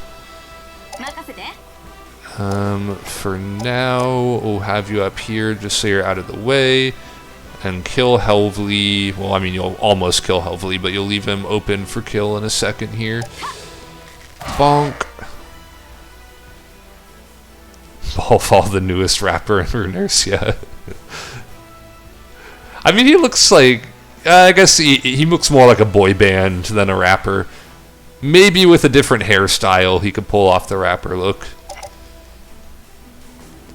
Get some Post Malone style face tats going on.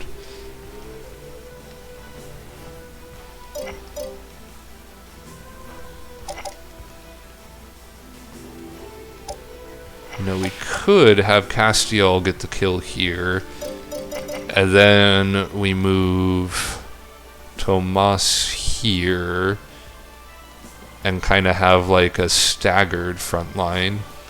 And that would put Castiel in a better spot than he'll be in otherwise. Yeah, let's do that.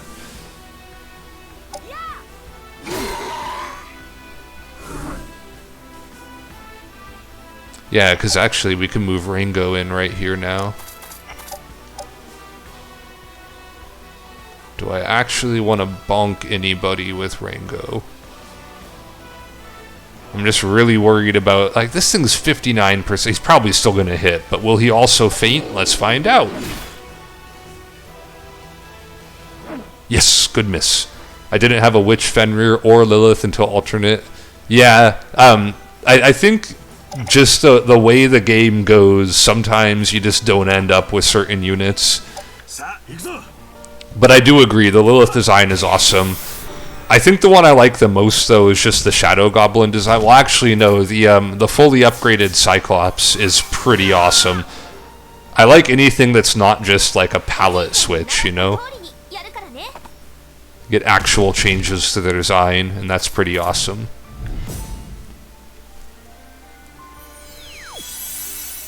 Let's speed through the HP recovery. Alright, Belveth, you definitely need to move back. How are we going to do that, though?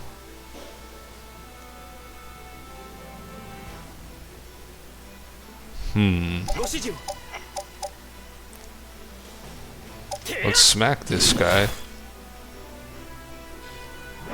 Yeah, it is kind of weird that Marcosius is a swordsman. I can kind of see it from his portrait, but the way they describe him definitely sounds like a knight. They probably did it because Gaimul just has so many knights already.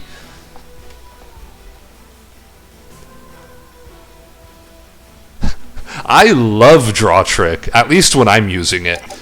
When the enemy uses it, I definitely hate it. But, man, do I love using Draw Trick. Alright, Belveth, now that you can stay in Runersia and get back, we're going to do that. And I think Nessie is going to need to move back. It does put Rango awkwardly out in the open there. But I'm worried about Nessie's health if I keep him out on the front lines. Well, I guess Nessie's a she, huh? If I keep her out on the front lines. Fullus is in the forest, so like if this thing runs up and tries to attack him, right, it's already got a 26% chance when it's not in the forest. I think it's safe to leave Fullus here. So we could shoot Ogolal. It's just such an amazing skill, like 3 range, pulls people in, like they don't get a counter attack. It's so great to use against people. It's just, again, when it's used against you, that's when it sucks. I mean, we can kill Ogolal right here. But it might be better to leave him up as heal bait for them, so that they don't do as much attacking.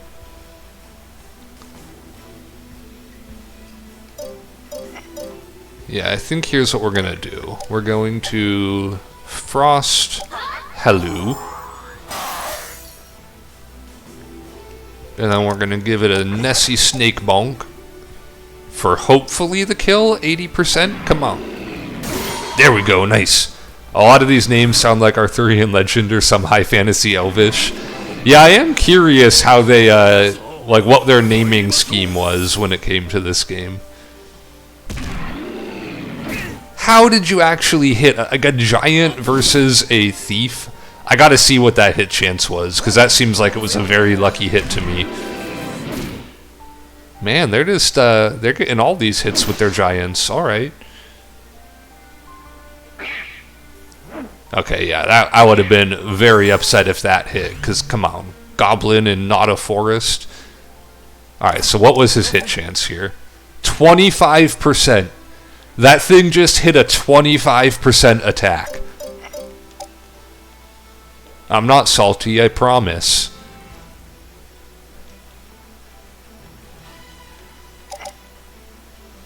Alright, let's get our boy Hephaestus here to bonk Ogolol. Nice bonk. Good job, Hephaestus. Oh no! Oh, are you faint immune?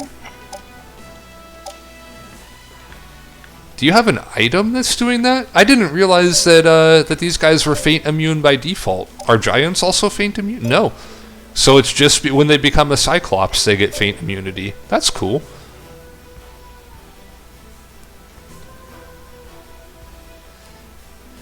Yeah, I feel like part of it is probably confirmation bias. Like, we pay attention to, you know, when they get lucky way more than when we get lucky. But it does feel like there's a lot of shenanigans that occur in this game. Like, there's no way I would have hit that 25% if I ran up and did it.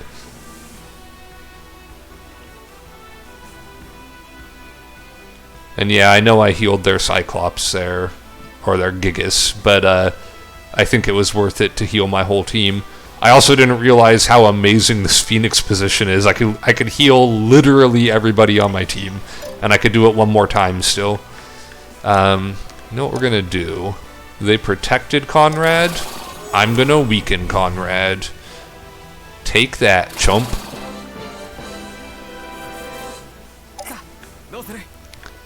I can get around, but could I get back? 1, 2, 3, 1, 2. Yes, I don't think I could.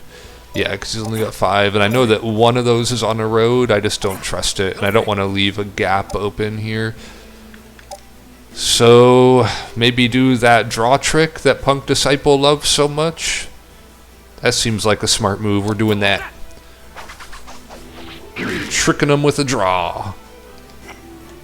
And then stand by. Alright. There it is. Otakara, otakara. She just sounds so happy. It's good voice acting is what it is. She can't really get into a great shooting position from here. So I guess we'll zone shot Ogbarius over here.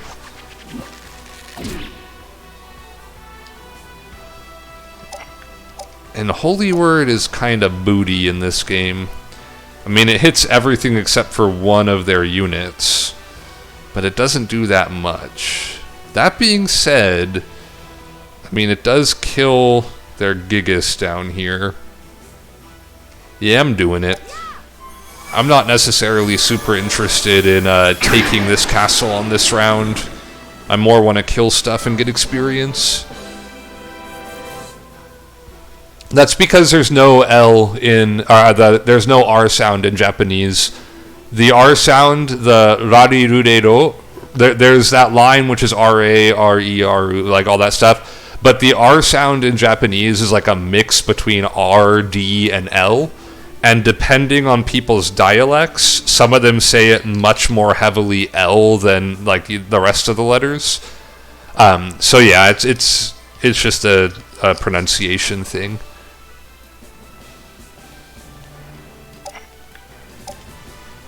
I mean, I could also magic down Conrad just to really mess with him. Yeah, let's do it. Just really make Conrad useless over here.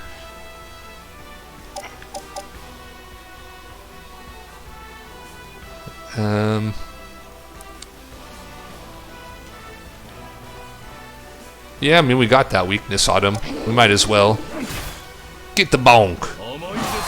Oh no, 57 damage. Whatever shall I do? Alright, this might hurt though. 135. Not too bad, actually. Oh, 160. Tomas, you the man. You're the man now, dog. Oh, nice, and a big old crit. Tomas is killing it over there, literally. Yeah, there's no way you're hitting a swordsman in the forest as a Gigas. Yeah, it'll lessen anything that uses int, so it will weaken their heals as well.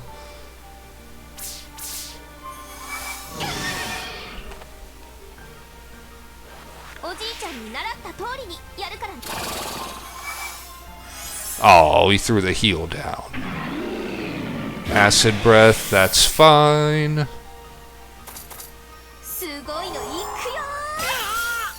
That's a pretty weak use of an ability there. Yeah, there's no way you were hitting that either.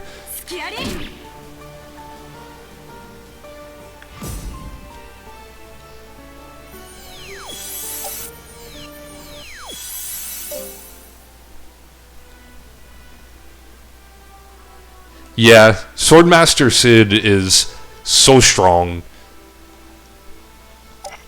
I also really like Toby quite a bit. I know that he doesn't have like that much killing potential per se. He doesn't do the huge damage or anything like that.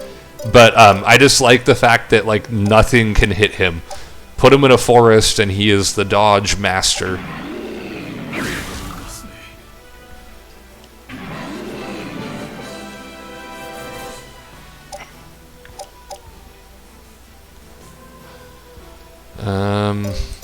Could move back and hit that. I do have to be a little careful because this puts Tomas a bit low. But none of the A units can hit him from where they are. So let's see. Who are you going to frost? Probably Gabayans? Because you can get the kill doing that.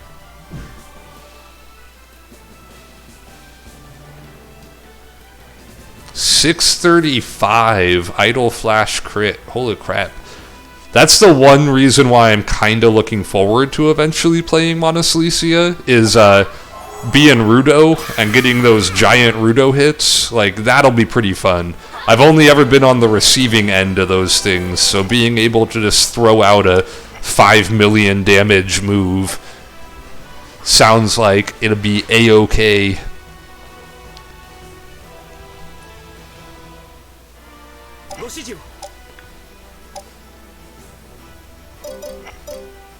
Alright, let's move back with Follis here. We will... That's actually not 100%, that's surprising. There we go, bonk. Yeah, and if you put like power on him or anything like that, it's just disgusting, really. It's insane how much damage that guy can do. Oh, I forgot he has heal. That does a lot still. Holy crap. Are you kidding me? You gotta actually be joking me. He hit a 25% chance shot again, the second time in a row, and he got a feint off of it. Like, what? The salt's coming out a little bit, man. The salt's here. It's showing up little by little.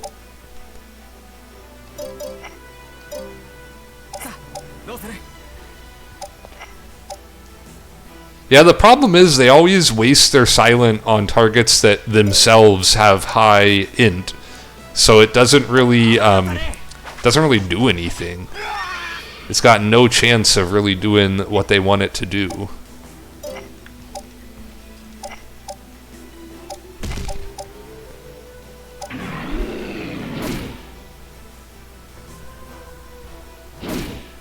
Also, how the hell would you say this giant's name? Hold on. Jabangante. Sure.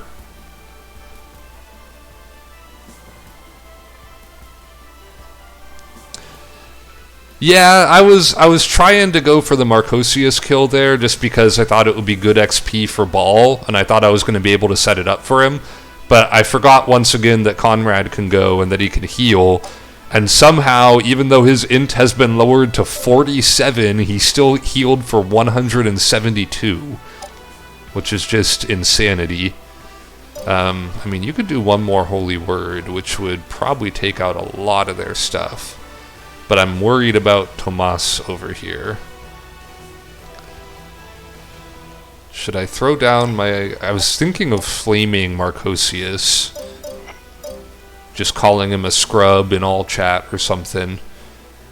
I guess I'm going to heal Jabangante here a little bit. But I prefer to keep my crew topped off. So that's what we're going to do.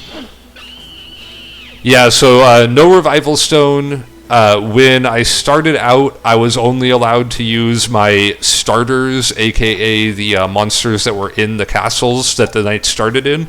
So I wasn't allowed to, you know, like move knights to a central castle and consolidate everything onto like one person. And then from there, every time I take over a castle for the first time, I am allowed to keep one of the monsters that I capture. So it's kind of like, you know, getting your first encounter on a route. And then that's just how it is. I had somebody suggest that I should have permadeath for rune knights as well, which they didn't suggest that until I had already started the run. So I didn't put it into place yet, but if I do this again, I might put it into place for that run. Okay, I don't really want to give Sylvie the kill XP because she is not permanent. As much as I like her, I've already done a run with Sylvie, so gotta make him feel his loss, right? I gotta call him like wood tier or something. I gotta make sure that he's bad and he should feel bad. Yeah, I was hoping I can get that holy word kill. I could divine ray kill. Probably a good idea. Yeah, let's divine ray kill. Castiel can use some XP, I guess.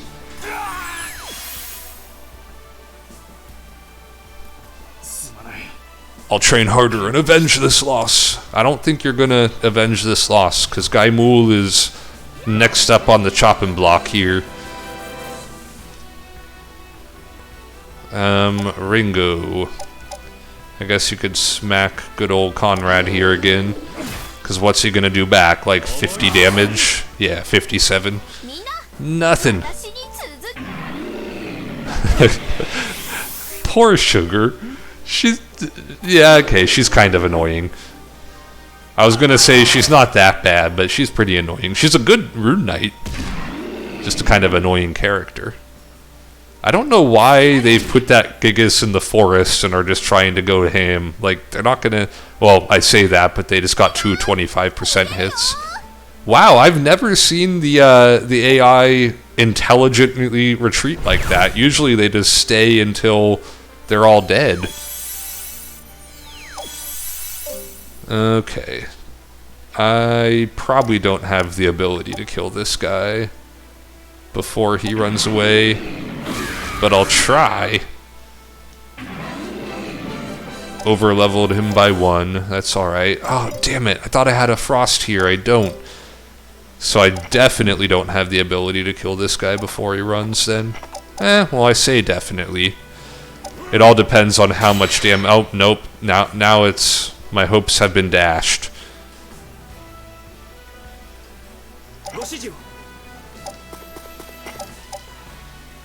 Yeah, if that would have done full damage, I would have had a shot, but... now... I do not.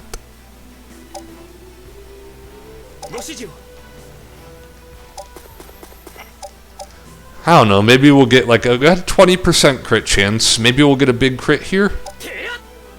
Nope.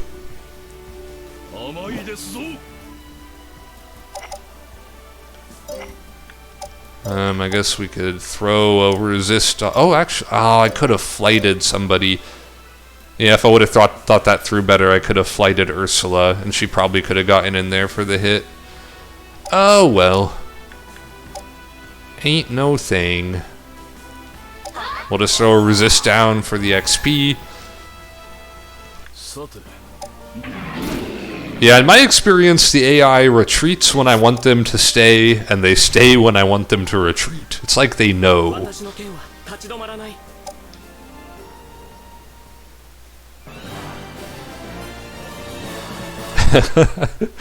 Unlock Runersia with, or conquer Runersia with cute girls.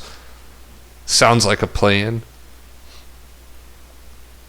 The way I did it for unlocking as many things as possible is after I had done a couple of playthroughs, I just picked the people that I hadn't been yet and did easy mode and just sent people out on quests until I'd gotten all the nation-specific knights. And by questing, I had gotten enough quest knights. The only one I had to go specifically get was Dizenis, because you have to be losing to get him.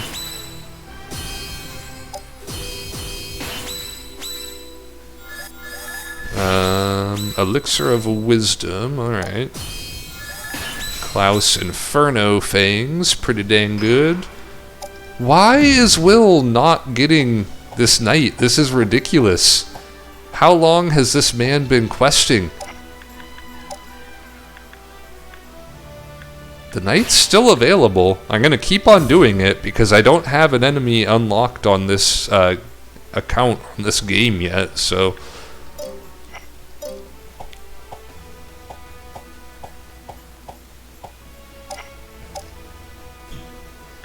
Yeah, that is some pretty good pickups there. Is there anybody who would use an Inferno Fang?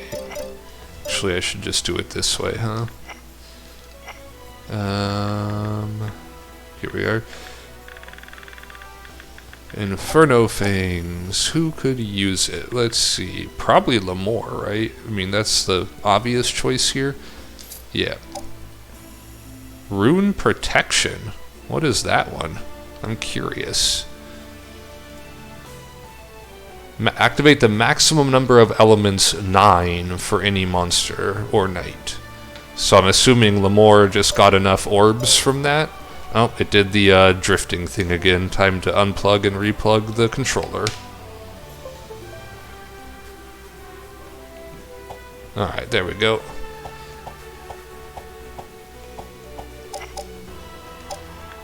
Yep, Lemore got 9 orbs, so it doesn't have to be 9 of the same color, it just has to be 9 orbs total. That's good to know.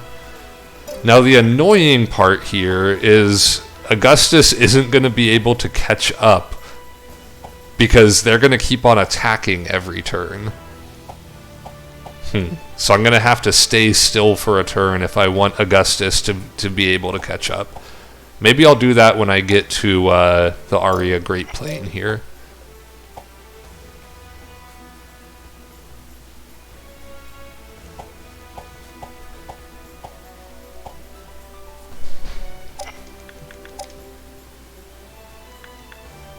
Plains are available here, so here's what I'll do. I'll move Augustus to here, because I could drop off the Koodle with Will, and then quest. During both playthroughs, the longest part of the game was gaining control of the centaur while making sure to Shinobi land. Yeah, that's like, it's always the tough part, is figuring out how to maneuver your forces so you could take territory and not lose a bunch in the process. That's what I had to do here, is at the start of this stream, I had like all of these castles along here, but I just fell back to these choke points so that I could move and take over Gaimul's territory. Alright, so do I have any class ups here? No, you're 1 level away. Neither of these monsters are keepable because I've already taken this castle before. So get rid of them. Only one of these is, and obviously it's going to be the red dragon, so drop that. But I can't fit red dragon in here, but I can class up Pick to Barret Star, which gives him Geno Thunder, which is excellent. Oops, I didn't mean to hit that button. It also gives him a little bit more intelligence, but a good amount more MP, which he recovers every turn. More mobility, which is great. Yep, that is really good. Pick is strong. Elena's still 3 levels away. Rubino, I gotta trigger whatever requirement it is that lets him class up. It's probably a certain number of castles, just don't own enough yet. Let's move you guys back. You're already questing out. You guys are all questing out. Everybody is questing out. Alright, good. And over here... I got another axe, didn't I? Yeah, I got another scintillating axe. Let's give it to you! Attack, defense, sounds good. And you know what? I've got all these items. Let's give Pick even more intelligence. This one, right? Yeah. Maximum int. Haha, +3.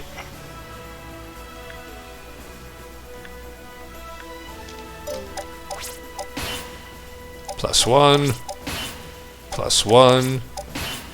Pick is just going to be a nuke. When he uses Geno Thunder, I want it to kill everything in its path.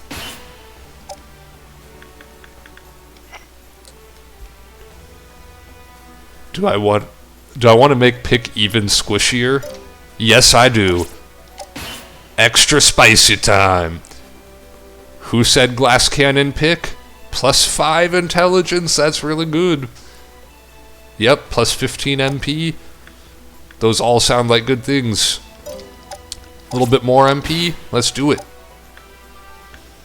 You know, I could actually give Pick some more health here. That might be a good idea since I just, you know, took away some health.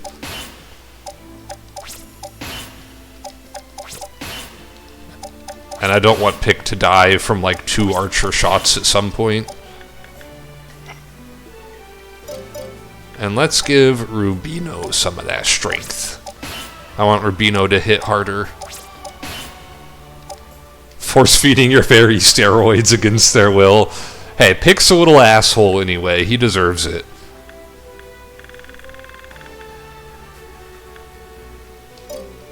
Alright, that was pretty good, I think. Pick stronger, Rubino's stronger. We're all set here for now. We will eventually get Lamore on the team. We just gotta, you know, actually get a chance to do so. I'm gonna take a drink of water here for a second. Hold on.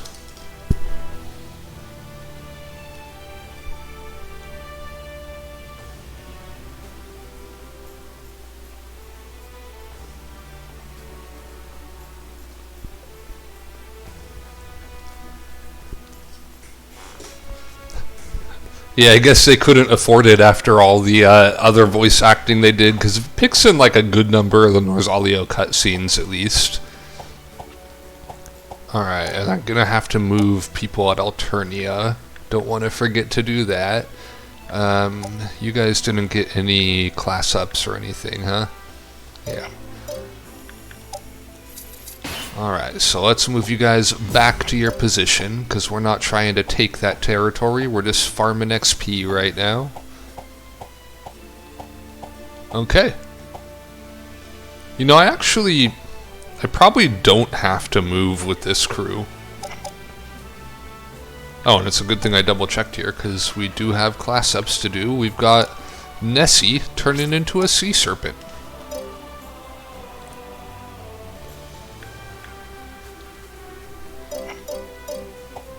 Because I'd only have to move them back here if I thought that whoever's at Moraniel can attack before Gargar. There's no chance of that. I got 19k combat power. So we are actually going to say, never mind. Hold tight there. And we can attack more if we want. Yep. It is time to go to combat. What do we got? Oh man, that's a depressing force right there. This is when you know an enemy is on their last legs, is when their castles start looking like this. let's just get this disgrace off the map. The end of alternate, I had 23k. Enemy had 21k with their 3 ruler formation. That's pretty good. That's a fun one. I would like it, honestly, if their power level was higher. I don't think I want to attack into this. And that'll be where my Gargar team's going next anyway. So let's attack over here. You guys moved, so you can't attack. This is a little bit scary, because that means that Rudo stayed there last turn, and Kyle, and Gilliam, so they can attack if they want to. They can attack if they want to, but they leave their friends behind. Yep, and Morelva can attack into me as well. So this group is just hard chilling. They're not going anywhere. It'll just be these 2 attacks over here, I guess.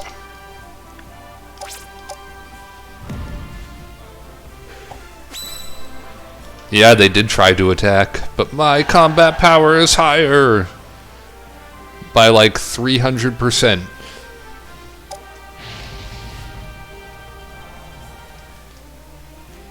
This is one of those fights where I almost want to put it on auto, but the AI is so dumb they might manage to get one of my units killed on auto somehow.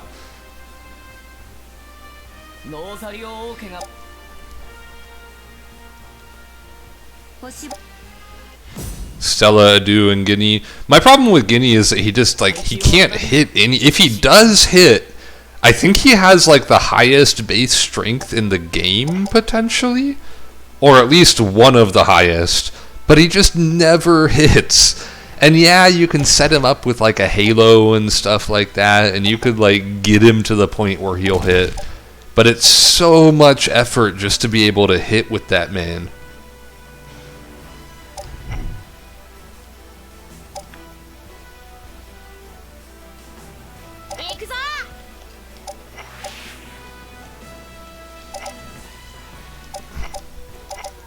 Yeah, the AI is dumb enough that they will probably stay until I kill one of their knights. So we'll probably get to see that happen.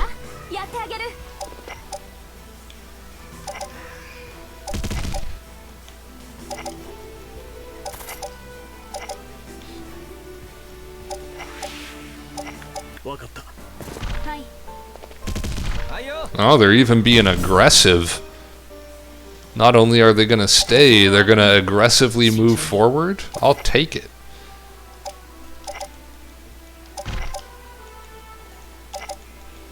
Because if they aggressively move forward, we could just murder all of them. Oh, hold up. I see a spider.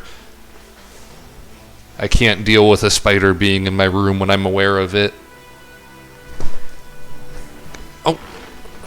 Yeah, got him. Okay. Like, I know that there are always spiders, like, everywhere, all the time. But if I could actually see the spider and I know for sure that it's there, like, nah, that ain't happening. Okay, so spider has been dealt with. We can go back to the battle.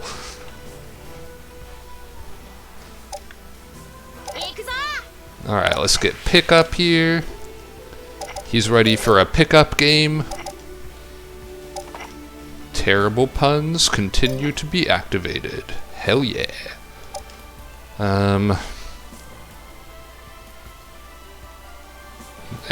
Positioning doesn't really matter all that much here. We're gonna wreck him no matter what. Spider in the room while doing a challenge run, while talking to chat. That's the real challenge right there.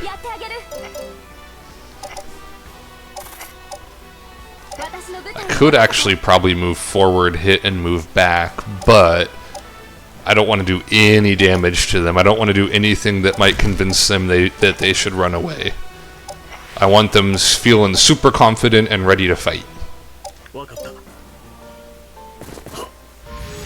Fighting focus, okay. Yeah, Gobstopper's gonna have Calamity Breath, like, relatively soon. He's getting up there. Soon he will be a Bahamut. Yeah, that's some powerful glory slash right there. 212. Lionel draw tricking through his own units. Cold-blooded. Alright, time to kill all three of these fools. I cannot believe you actually stayed to fight, you psychos. Time for some free XP. Desco should get a level off of this regardless, right? I kinda want to guarantee it. So let's Iron Punch Crosslam. And then throw the curse down. And we will have ourselves a Lilith after this battle. You could Icicle Shot for 242, or you can Frost for 158.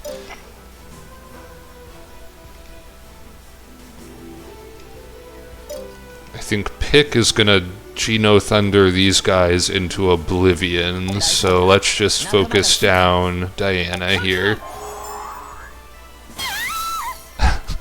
Dragged him to the gates of Gargar. Okay, also kinda wanna get some levels for Gobstopper here. Big old Geno Thunder. Nice damage. Let's put a react down on Pick so that he can throw another spell down. And we will throw a Frost out like this.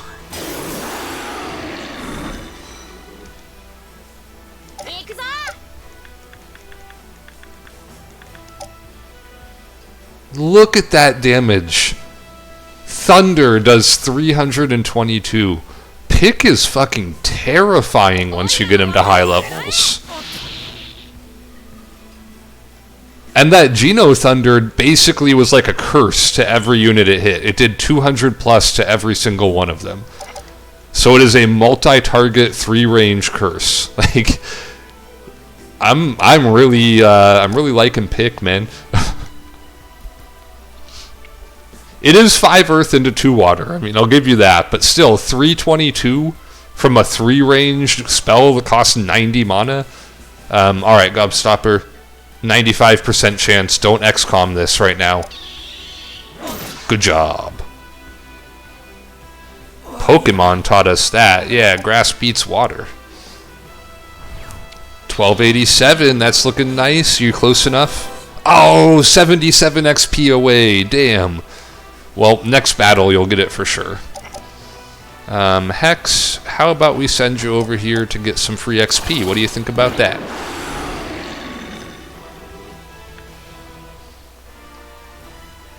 Okay. We probably won't be able to kill Bonezar, but we can kill everything else. So let's flame on here.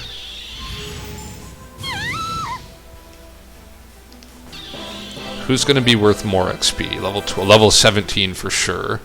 So let's Krokgar over to here. It's only an 85% chance. That's only a 71 though. Good job, Krokgar.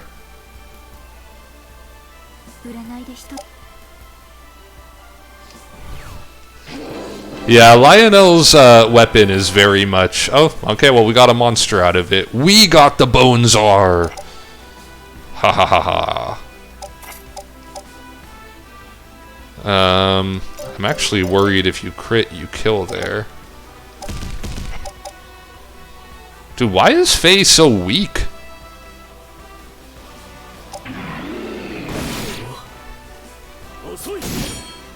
Yes, exactly, the Bonezar. In fact, I'm probably never going to use this guy, but remind me to rename him that after this battle, Because that is a way better way to say bones are.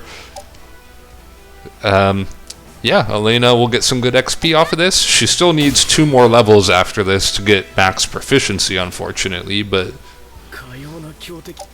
Because I wanted to get her double move from the dancer line.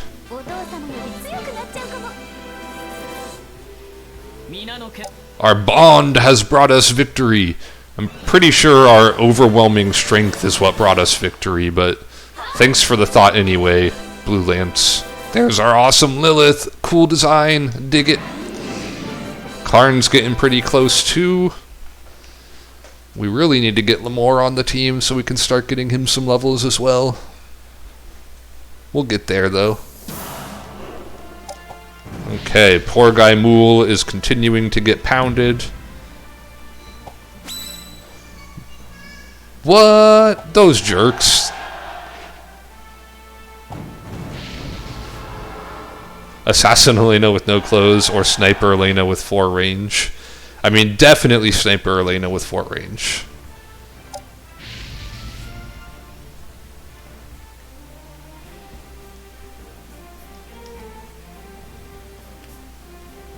Okay, attacking in.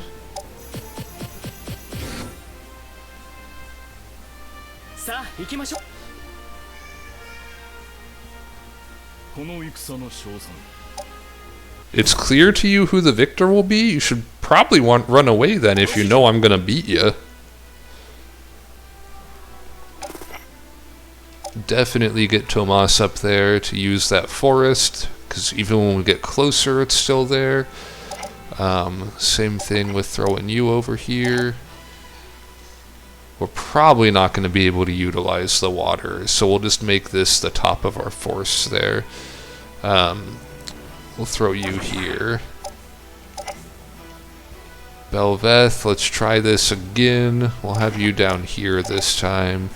And maybe Ursula will have a chance to get on the water. Right? It's so nice of Conrad to admit that he's going to lose. Just politely being like, oh yeah, I know who the victor is going to be. Just give up now, bud. This won't hit Tomas, which is a bummer, but Dumbledore can hang out over there pretty fine. And yeah, let's... Actually, because we got our other nightmare. So Urborg will be here. And Onyx will be here. There we go. Let's get you here, and you here, and bam. Alright, we got a nice little reverse wedge formation going here. They just have like a bunch of golems and giants. We got a pretty bad team overall. Alright. We could probably move 4 with this, right? Yeah, we're fine moving 4. Let's see. 1, 2... 1, 2, 3. Okay, cool. And you're going to be right behind there. Okay, I need to remember this time that Conrad does get to move before the rest of my crew does. Which is actually going to present a really annoying problem for me to deal with here.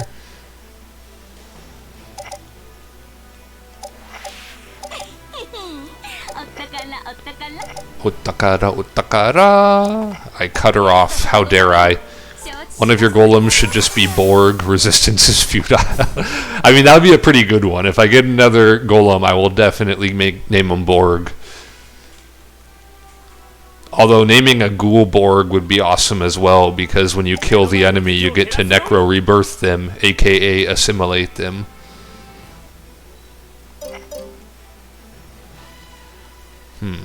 If I want Follis to be on the forest, I'm either going to have to put him up a space or move my whole team up a space.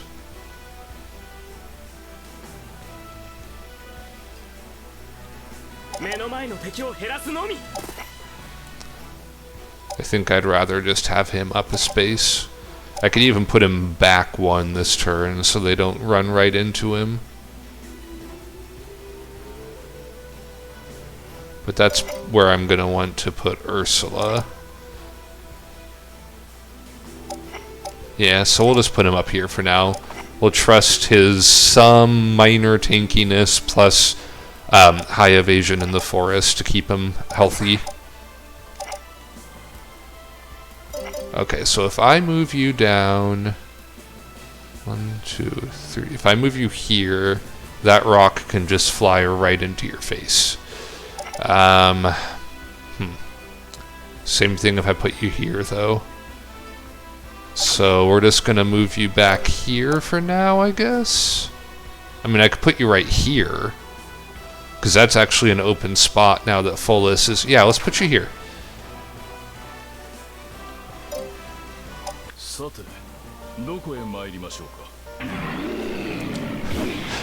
Yeah, Runersia just has really advanced medical technology. That's how they get their knights back after, you know, 1 round of being murdered. It looks like, annoyingly, they're not going to be willing to come forward here. What if I pull them off the castle hex?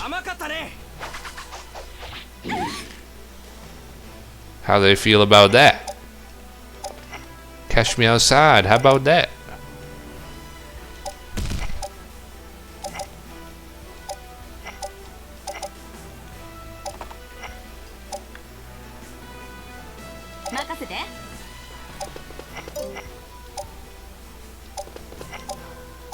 We could punish Arrow Brickaranth.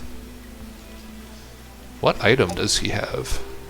He's got a lightning orb. Okay, getting more int and MP. You know, those stats that golems really use all the time.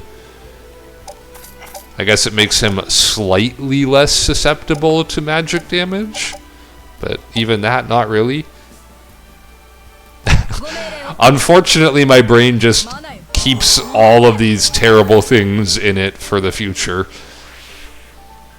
So yeah, the Catch Me Outside girl is in there as well. Brave play, that's annoying. Definitely don't like that. But they're just on that castle, huh? I guess we're not going to be able to utilize Tomas in the forest.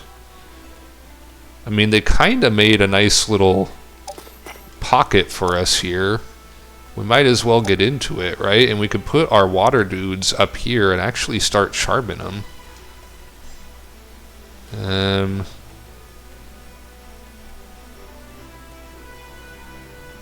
I actually want to get rid of this rock if I can. Because that thing's going to give me grief if I'm putting my stuff on the water.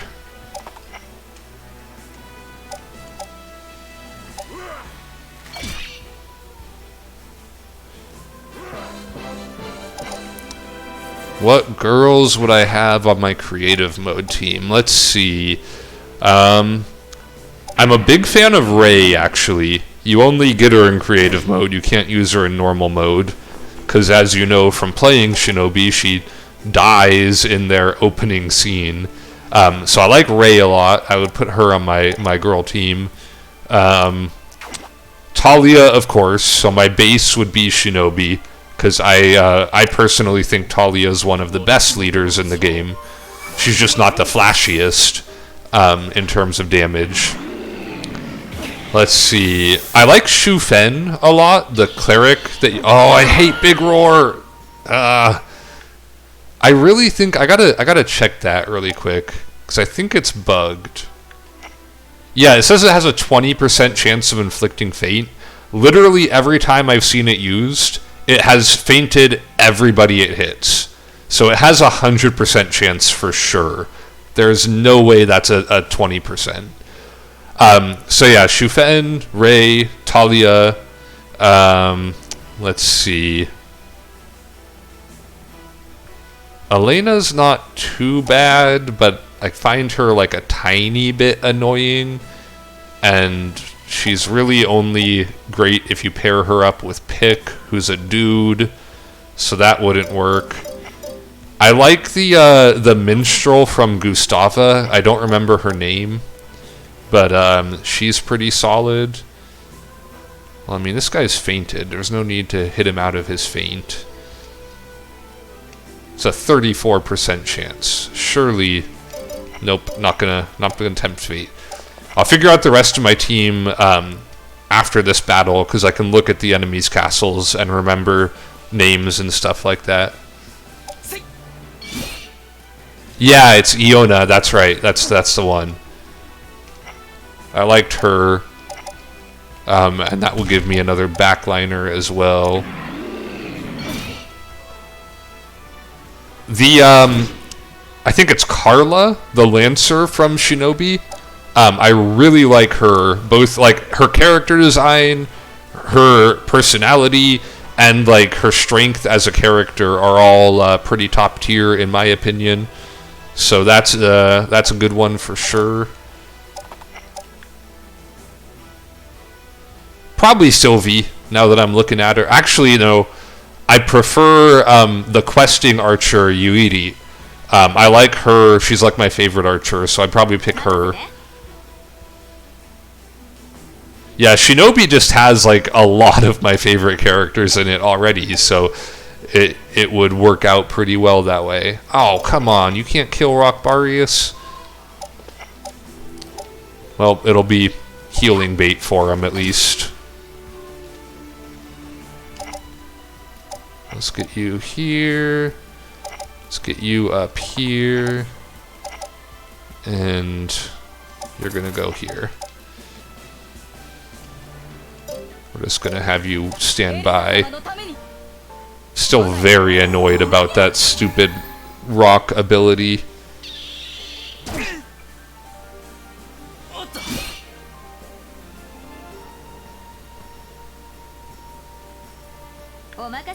Oh, he's definitely getting ready for a big roar over there. Thunder onto Sylvie, that's fine. She's mostly protected there. I can definitely kill a bunch of their creatures in this battle. I want to check the chances of that, because that had to be super low too. But I'm not sure if I'm going to be able to kill them just because of how turtled up they are here, and how much that massive AoE feint fucked me. Yeah, because none of my troops dropped feint there. Oh man. Annoying.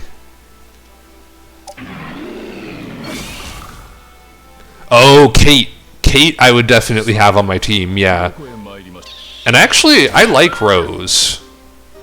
So I might go with Rose as well. So what was the chance here? 29%. Does Ball, like, is Ball just bugged? Because he's the one that got hit by 225% last time too. And now he got hit by a 29%. The man just, he can't catch a break. He can catch fists, but he can't catch a break.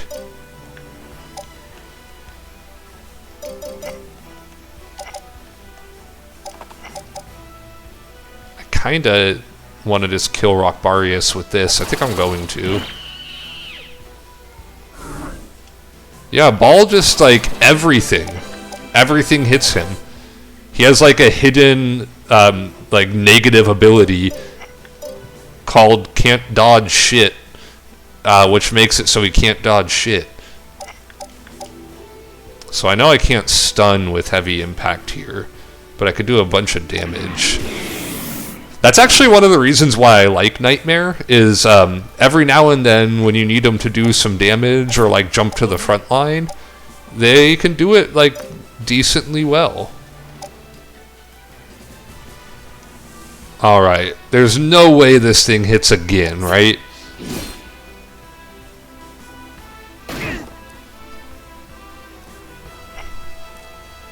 I'm speechless, dude. I am actually speechless. Like, what do you even say to that? Yeah, the only thing Pegasus has on Nightmare, like, even the, like, mobility is like a tiny difference. Like, Halo is like every now and then it's really helpful. Mostly just so that you can get the guaranteed hit on something. Yeah, I'm getting increasingly disappointed with Ball right now, man. This boy is not doing the work that needs to be done.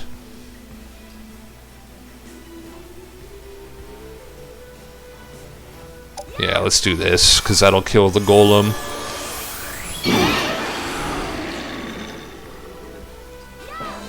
I actually probably should have shot the rock before that, so the angel could have gotten that kill as well. Oh well, Sylvie getting more XP, like you said. Bonk. Okay, and then I'm gonna need to heal Ball, I think, because the man cannot dodge anything.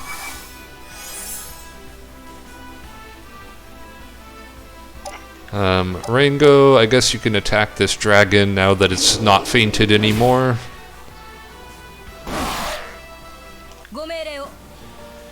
In the Legend of Forcina, the downside to taking Nightmare was that you lost heal and cure. But in this one, oh my god, that hit too. I'm really curious now if there's some bug with Ball where he cannot be missed. But yeah, in the base like original game, you had to make that choice, and so Pegasus was like almost always better because the whole reason why you had unicorn units. Okay, so he can be missed. He just almost never is. So yeah, you had that base reason to have a Pegasus, but now in Runersia, I don't think there's any reason to not pick Nightmare most of the time. I wonder if creative mode is just normal, but you can use whoever. Yeah, I'm really curious about that as well. You gotta, beat the game first, so I haven't unlocked it yet, but I want to see. Alright, time to throw down Charm Song. That seems like a good plan to me. I really don't want to let this thing do a voice ever again. So we don't want them to be a contestant on a singing show. So let's get them out of here. It's okay, just fireball. I really, I've never had a chance to use Ball before, and I've always wanted to, so I'm really trying to make it work, dude. Yes, old man, work for me, destroy your allies. Or, I'm really hoping he uses his final heal on one of my units, because they'll do that sometimes when they're charmed. And that would just be the tits. That would be the cat's meow. I think we're gonna go into Rose here. Nice miss, good job.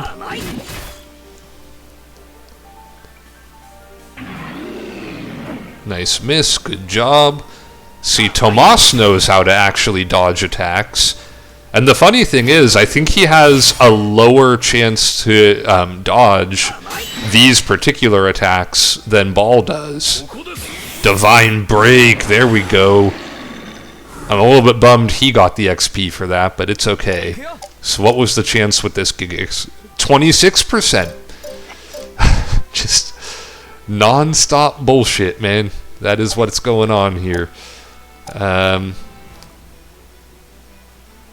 It's gonna eat one Divine Ray, but she's gonna eat multiple physical attacks, so we're gonna weakness her.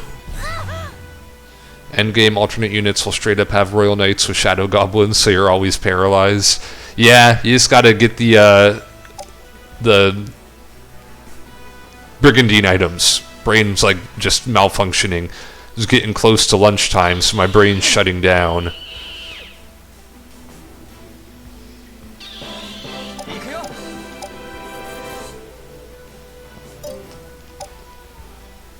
She's going to hit that 66% chance for sure, because it's Ball. So what we'll do is just draw trick.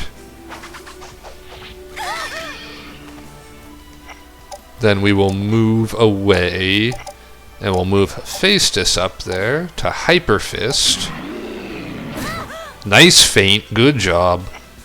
And move away again.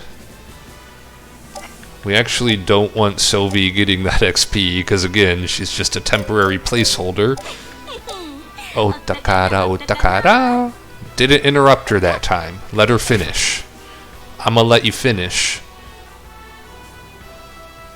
Life extended by 30 minutes.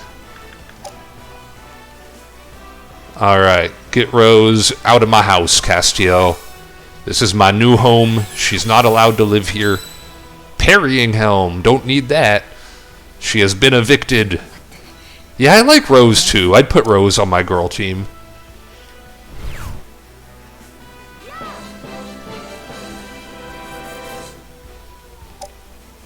Unfortunately, he won't quite hit level 20 this battle, unless they stick around, which they might actually. We do need to put a heal onto Tomas at this point, I believe. Ball on his way out. I'm hoping not. I'm hoping he, stabilizes and gets back to, not being useless. We'll see. I like him as a character. He's got really insanely high, growth for rune growth and stuff like that. Veil is cool, yes. It lets you nullify magic.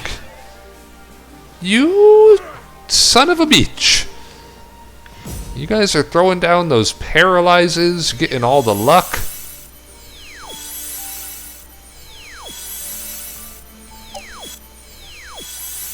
Alright, we still got him charmed.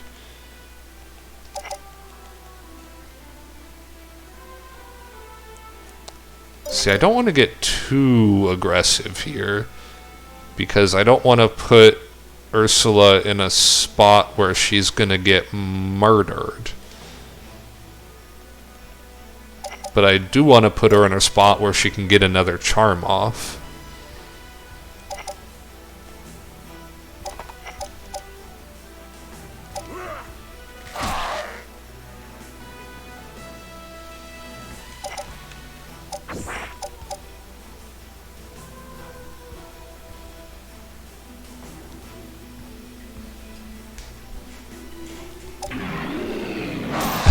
If she dies, at least it'll be in the river. She'll be living in a van down by the river. Alright, we're gonna do this. God damn it. Double god damn it. Oh, this is actually really bad.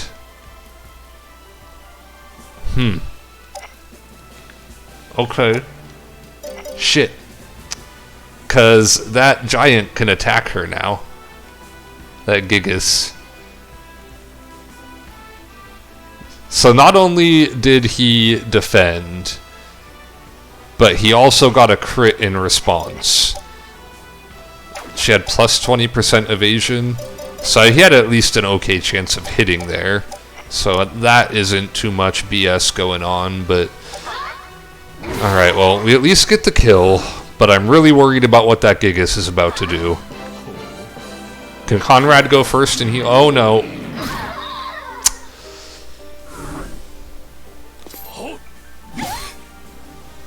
Goodbye, Belveth. God damn. I mean, that was my fault. I got greedy. I knew that was a possibility. To be perfectly honest, I'm not, heartbroken. Double Siren was overkill anyway. In most battles, I didn't really have anywhere to put him.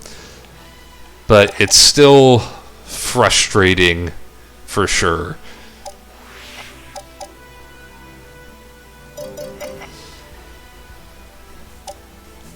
Floating down the river. Goodbye, Ursula. We knew ye well.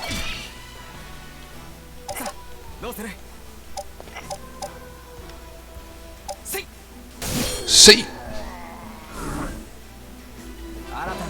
Alright, there's his full proficiency. Good. Now we have to figure out what we're going to turn him into.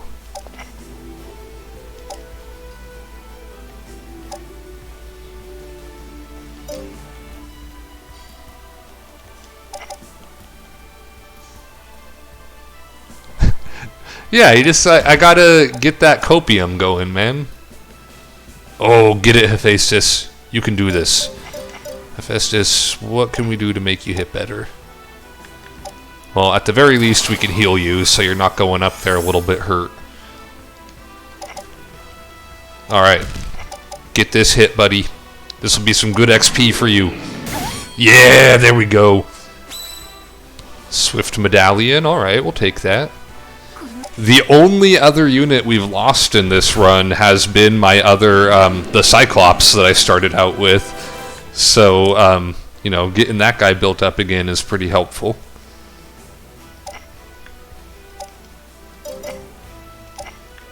Alright, let's throw down a Kier onto Tomas here. Because we could... Actually, you're going to hit 20 on your own after this. Otakara, otakara.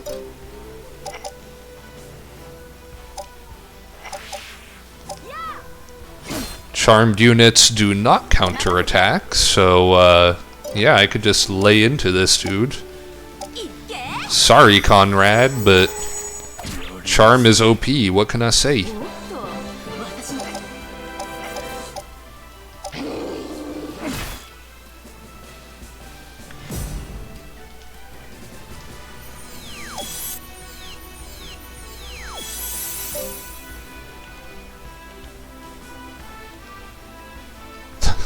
The real treasure was her commander.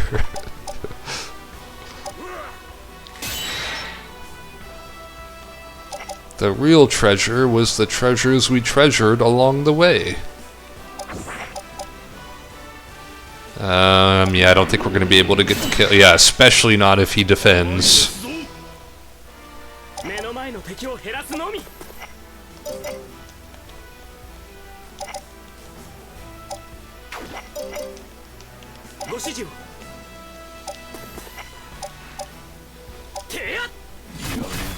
Bonk, bonk. Okay, level 20, you have unlocked Sword Master. Oh, Ball gets to go before him. I did not notice that, because Ball leveled up. Excellent. Okay, we actually don't want him to get the kill, though. You know who we do want to get the kill? Hephaestus, that's right. Alright, so let's bonk him one time, just to make sure that he's, you know, nice and softened up. I'm going to use Shadow Steel just so it does a little bit less. Because he's got, what, a 15% chance to crit? Yeah. See, there we go. I'm glad that I did that. Of course he hits and crits as well.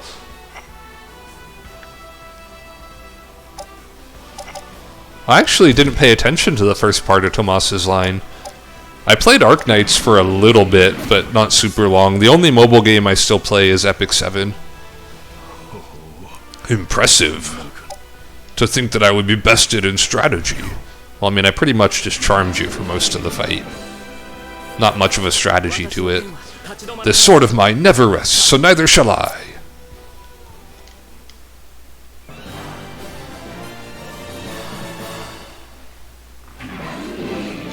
Captured Goshtray! Alright, rip in peace Ursula, but otherwise, pretty successful turn. Ah, Menomite, okay.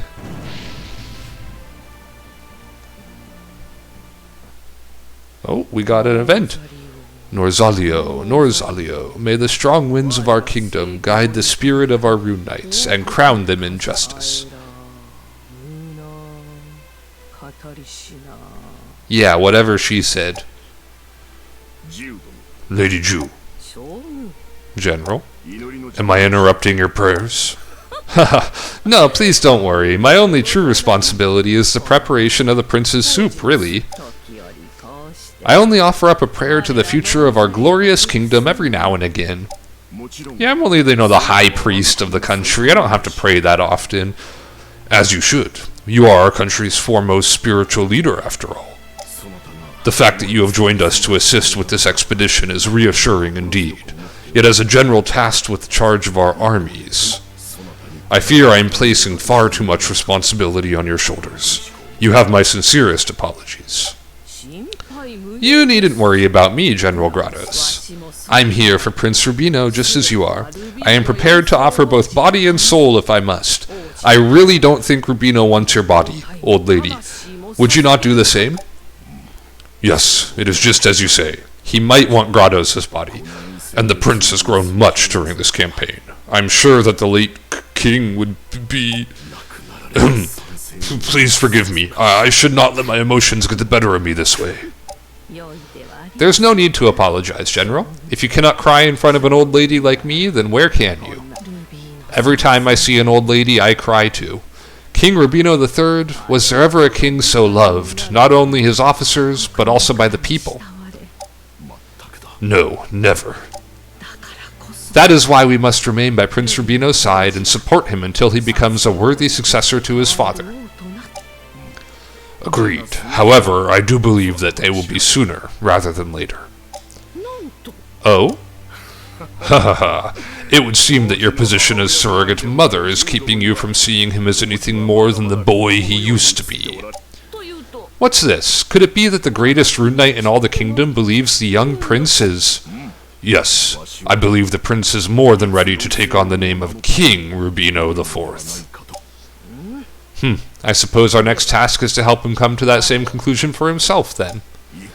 Indeed. Well now, I am certain the late king would be pleased. Does that mean I finally get to class up to king, or do I have to wait for one more event? Will, can you finally get an anemone, please? I want to put you back on the team. Lava seal? He got an enlightenment scroll, but not the knight I'm looking for. What the hell? Like, that... I'm happy he got an enlightenment scroll. That's great. I just don't understand why he's not getting an anemone.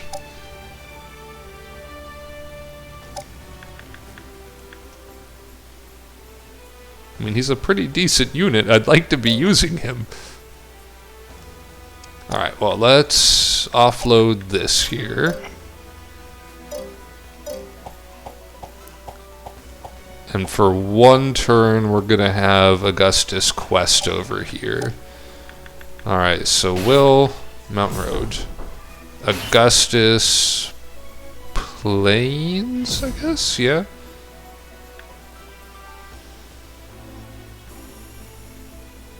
Is there a reason you're looking for an anemone besides true?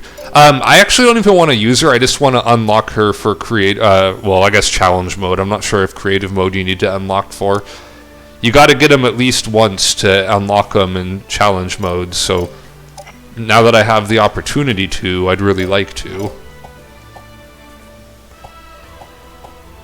Okay, over here, what we're gonna do is give Elena this. Actually, Elena's gonna get Sniper anyway, but if I give it to Ju, yeah, that's a smarter move. So Ju is gonna get this Enlightenment Scroll so that she can class up into Sorceress.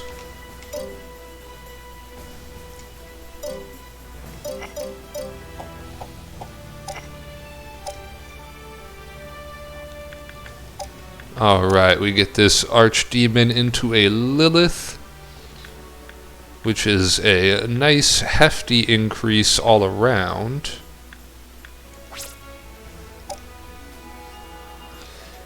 Yeah, I needed another person with Charm to steal units at the beginning of the game, and also Saint is just a terrible class. Alright, we're gonna rename this boy really quick. Bone Czar. Yes. Alright, and Elena, you need 2 more levels to get proficiency 5. You'll get there eventually, just not right now.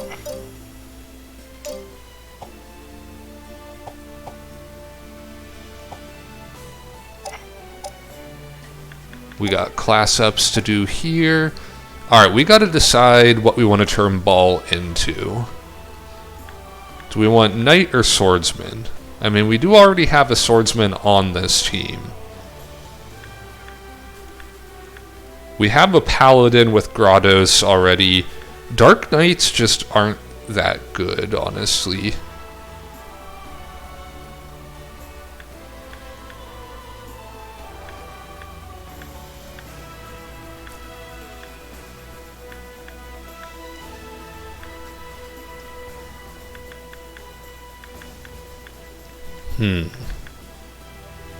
This is a tough call, actually.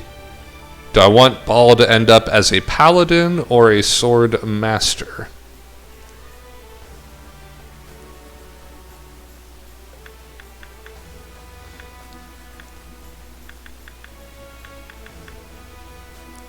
I think we're already set with knights. I think I'm gonna...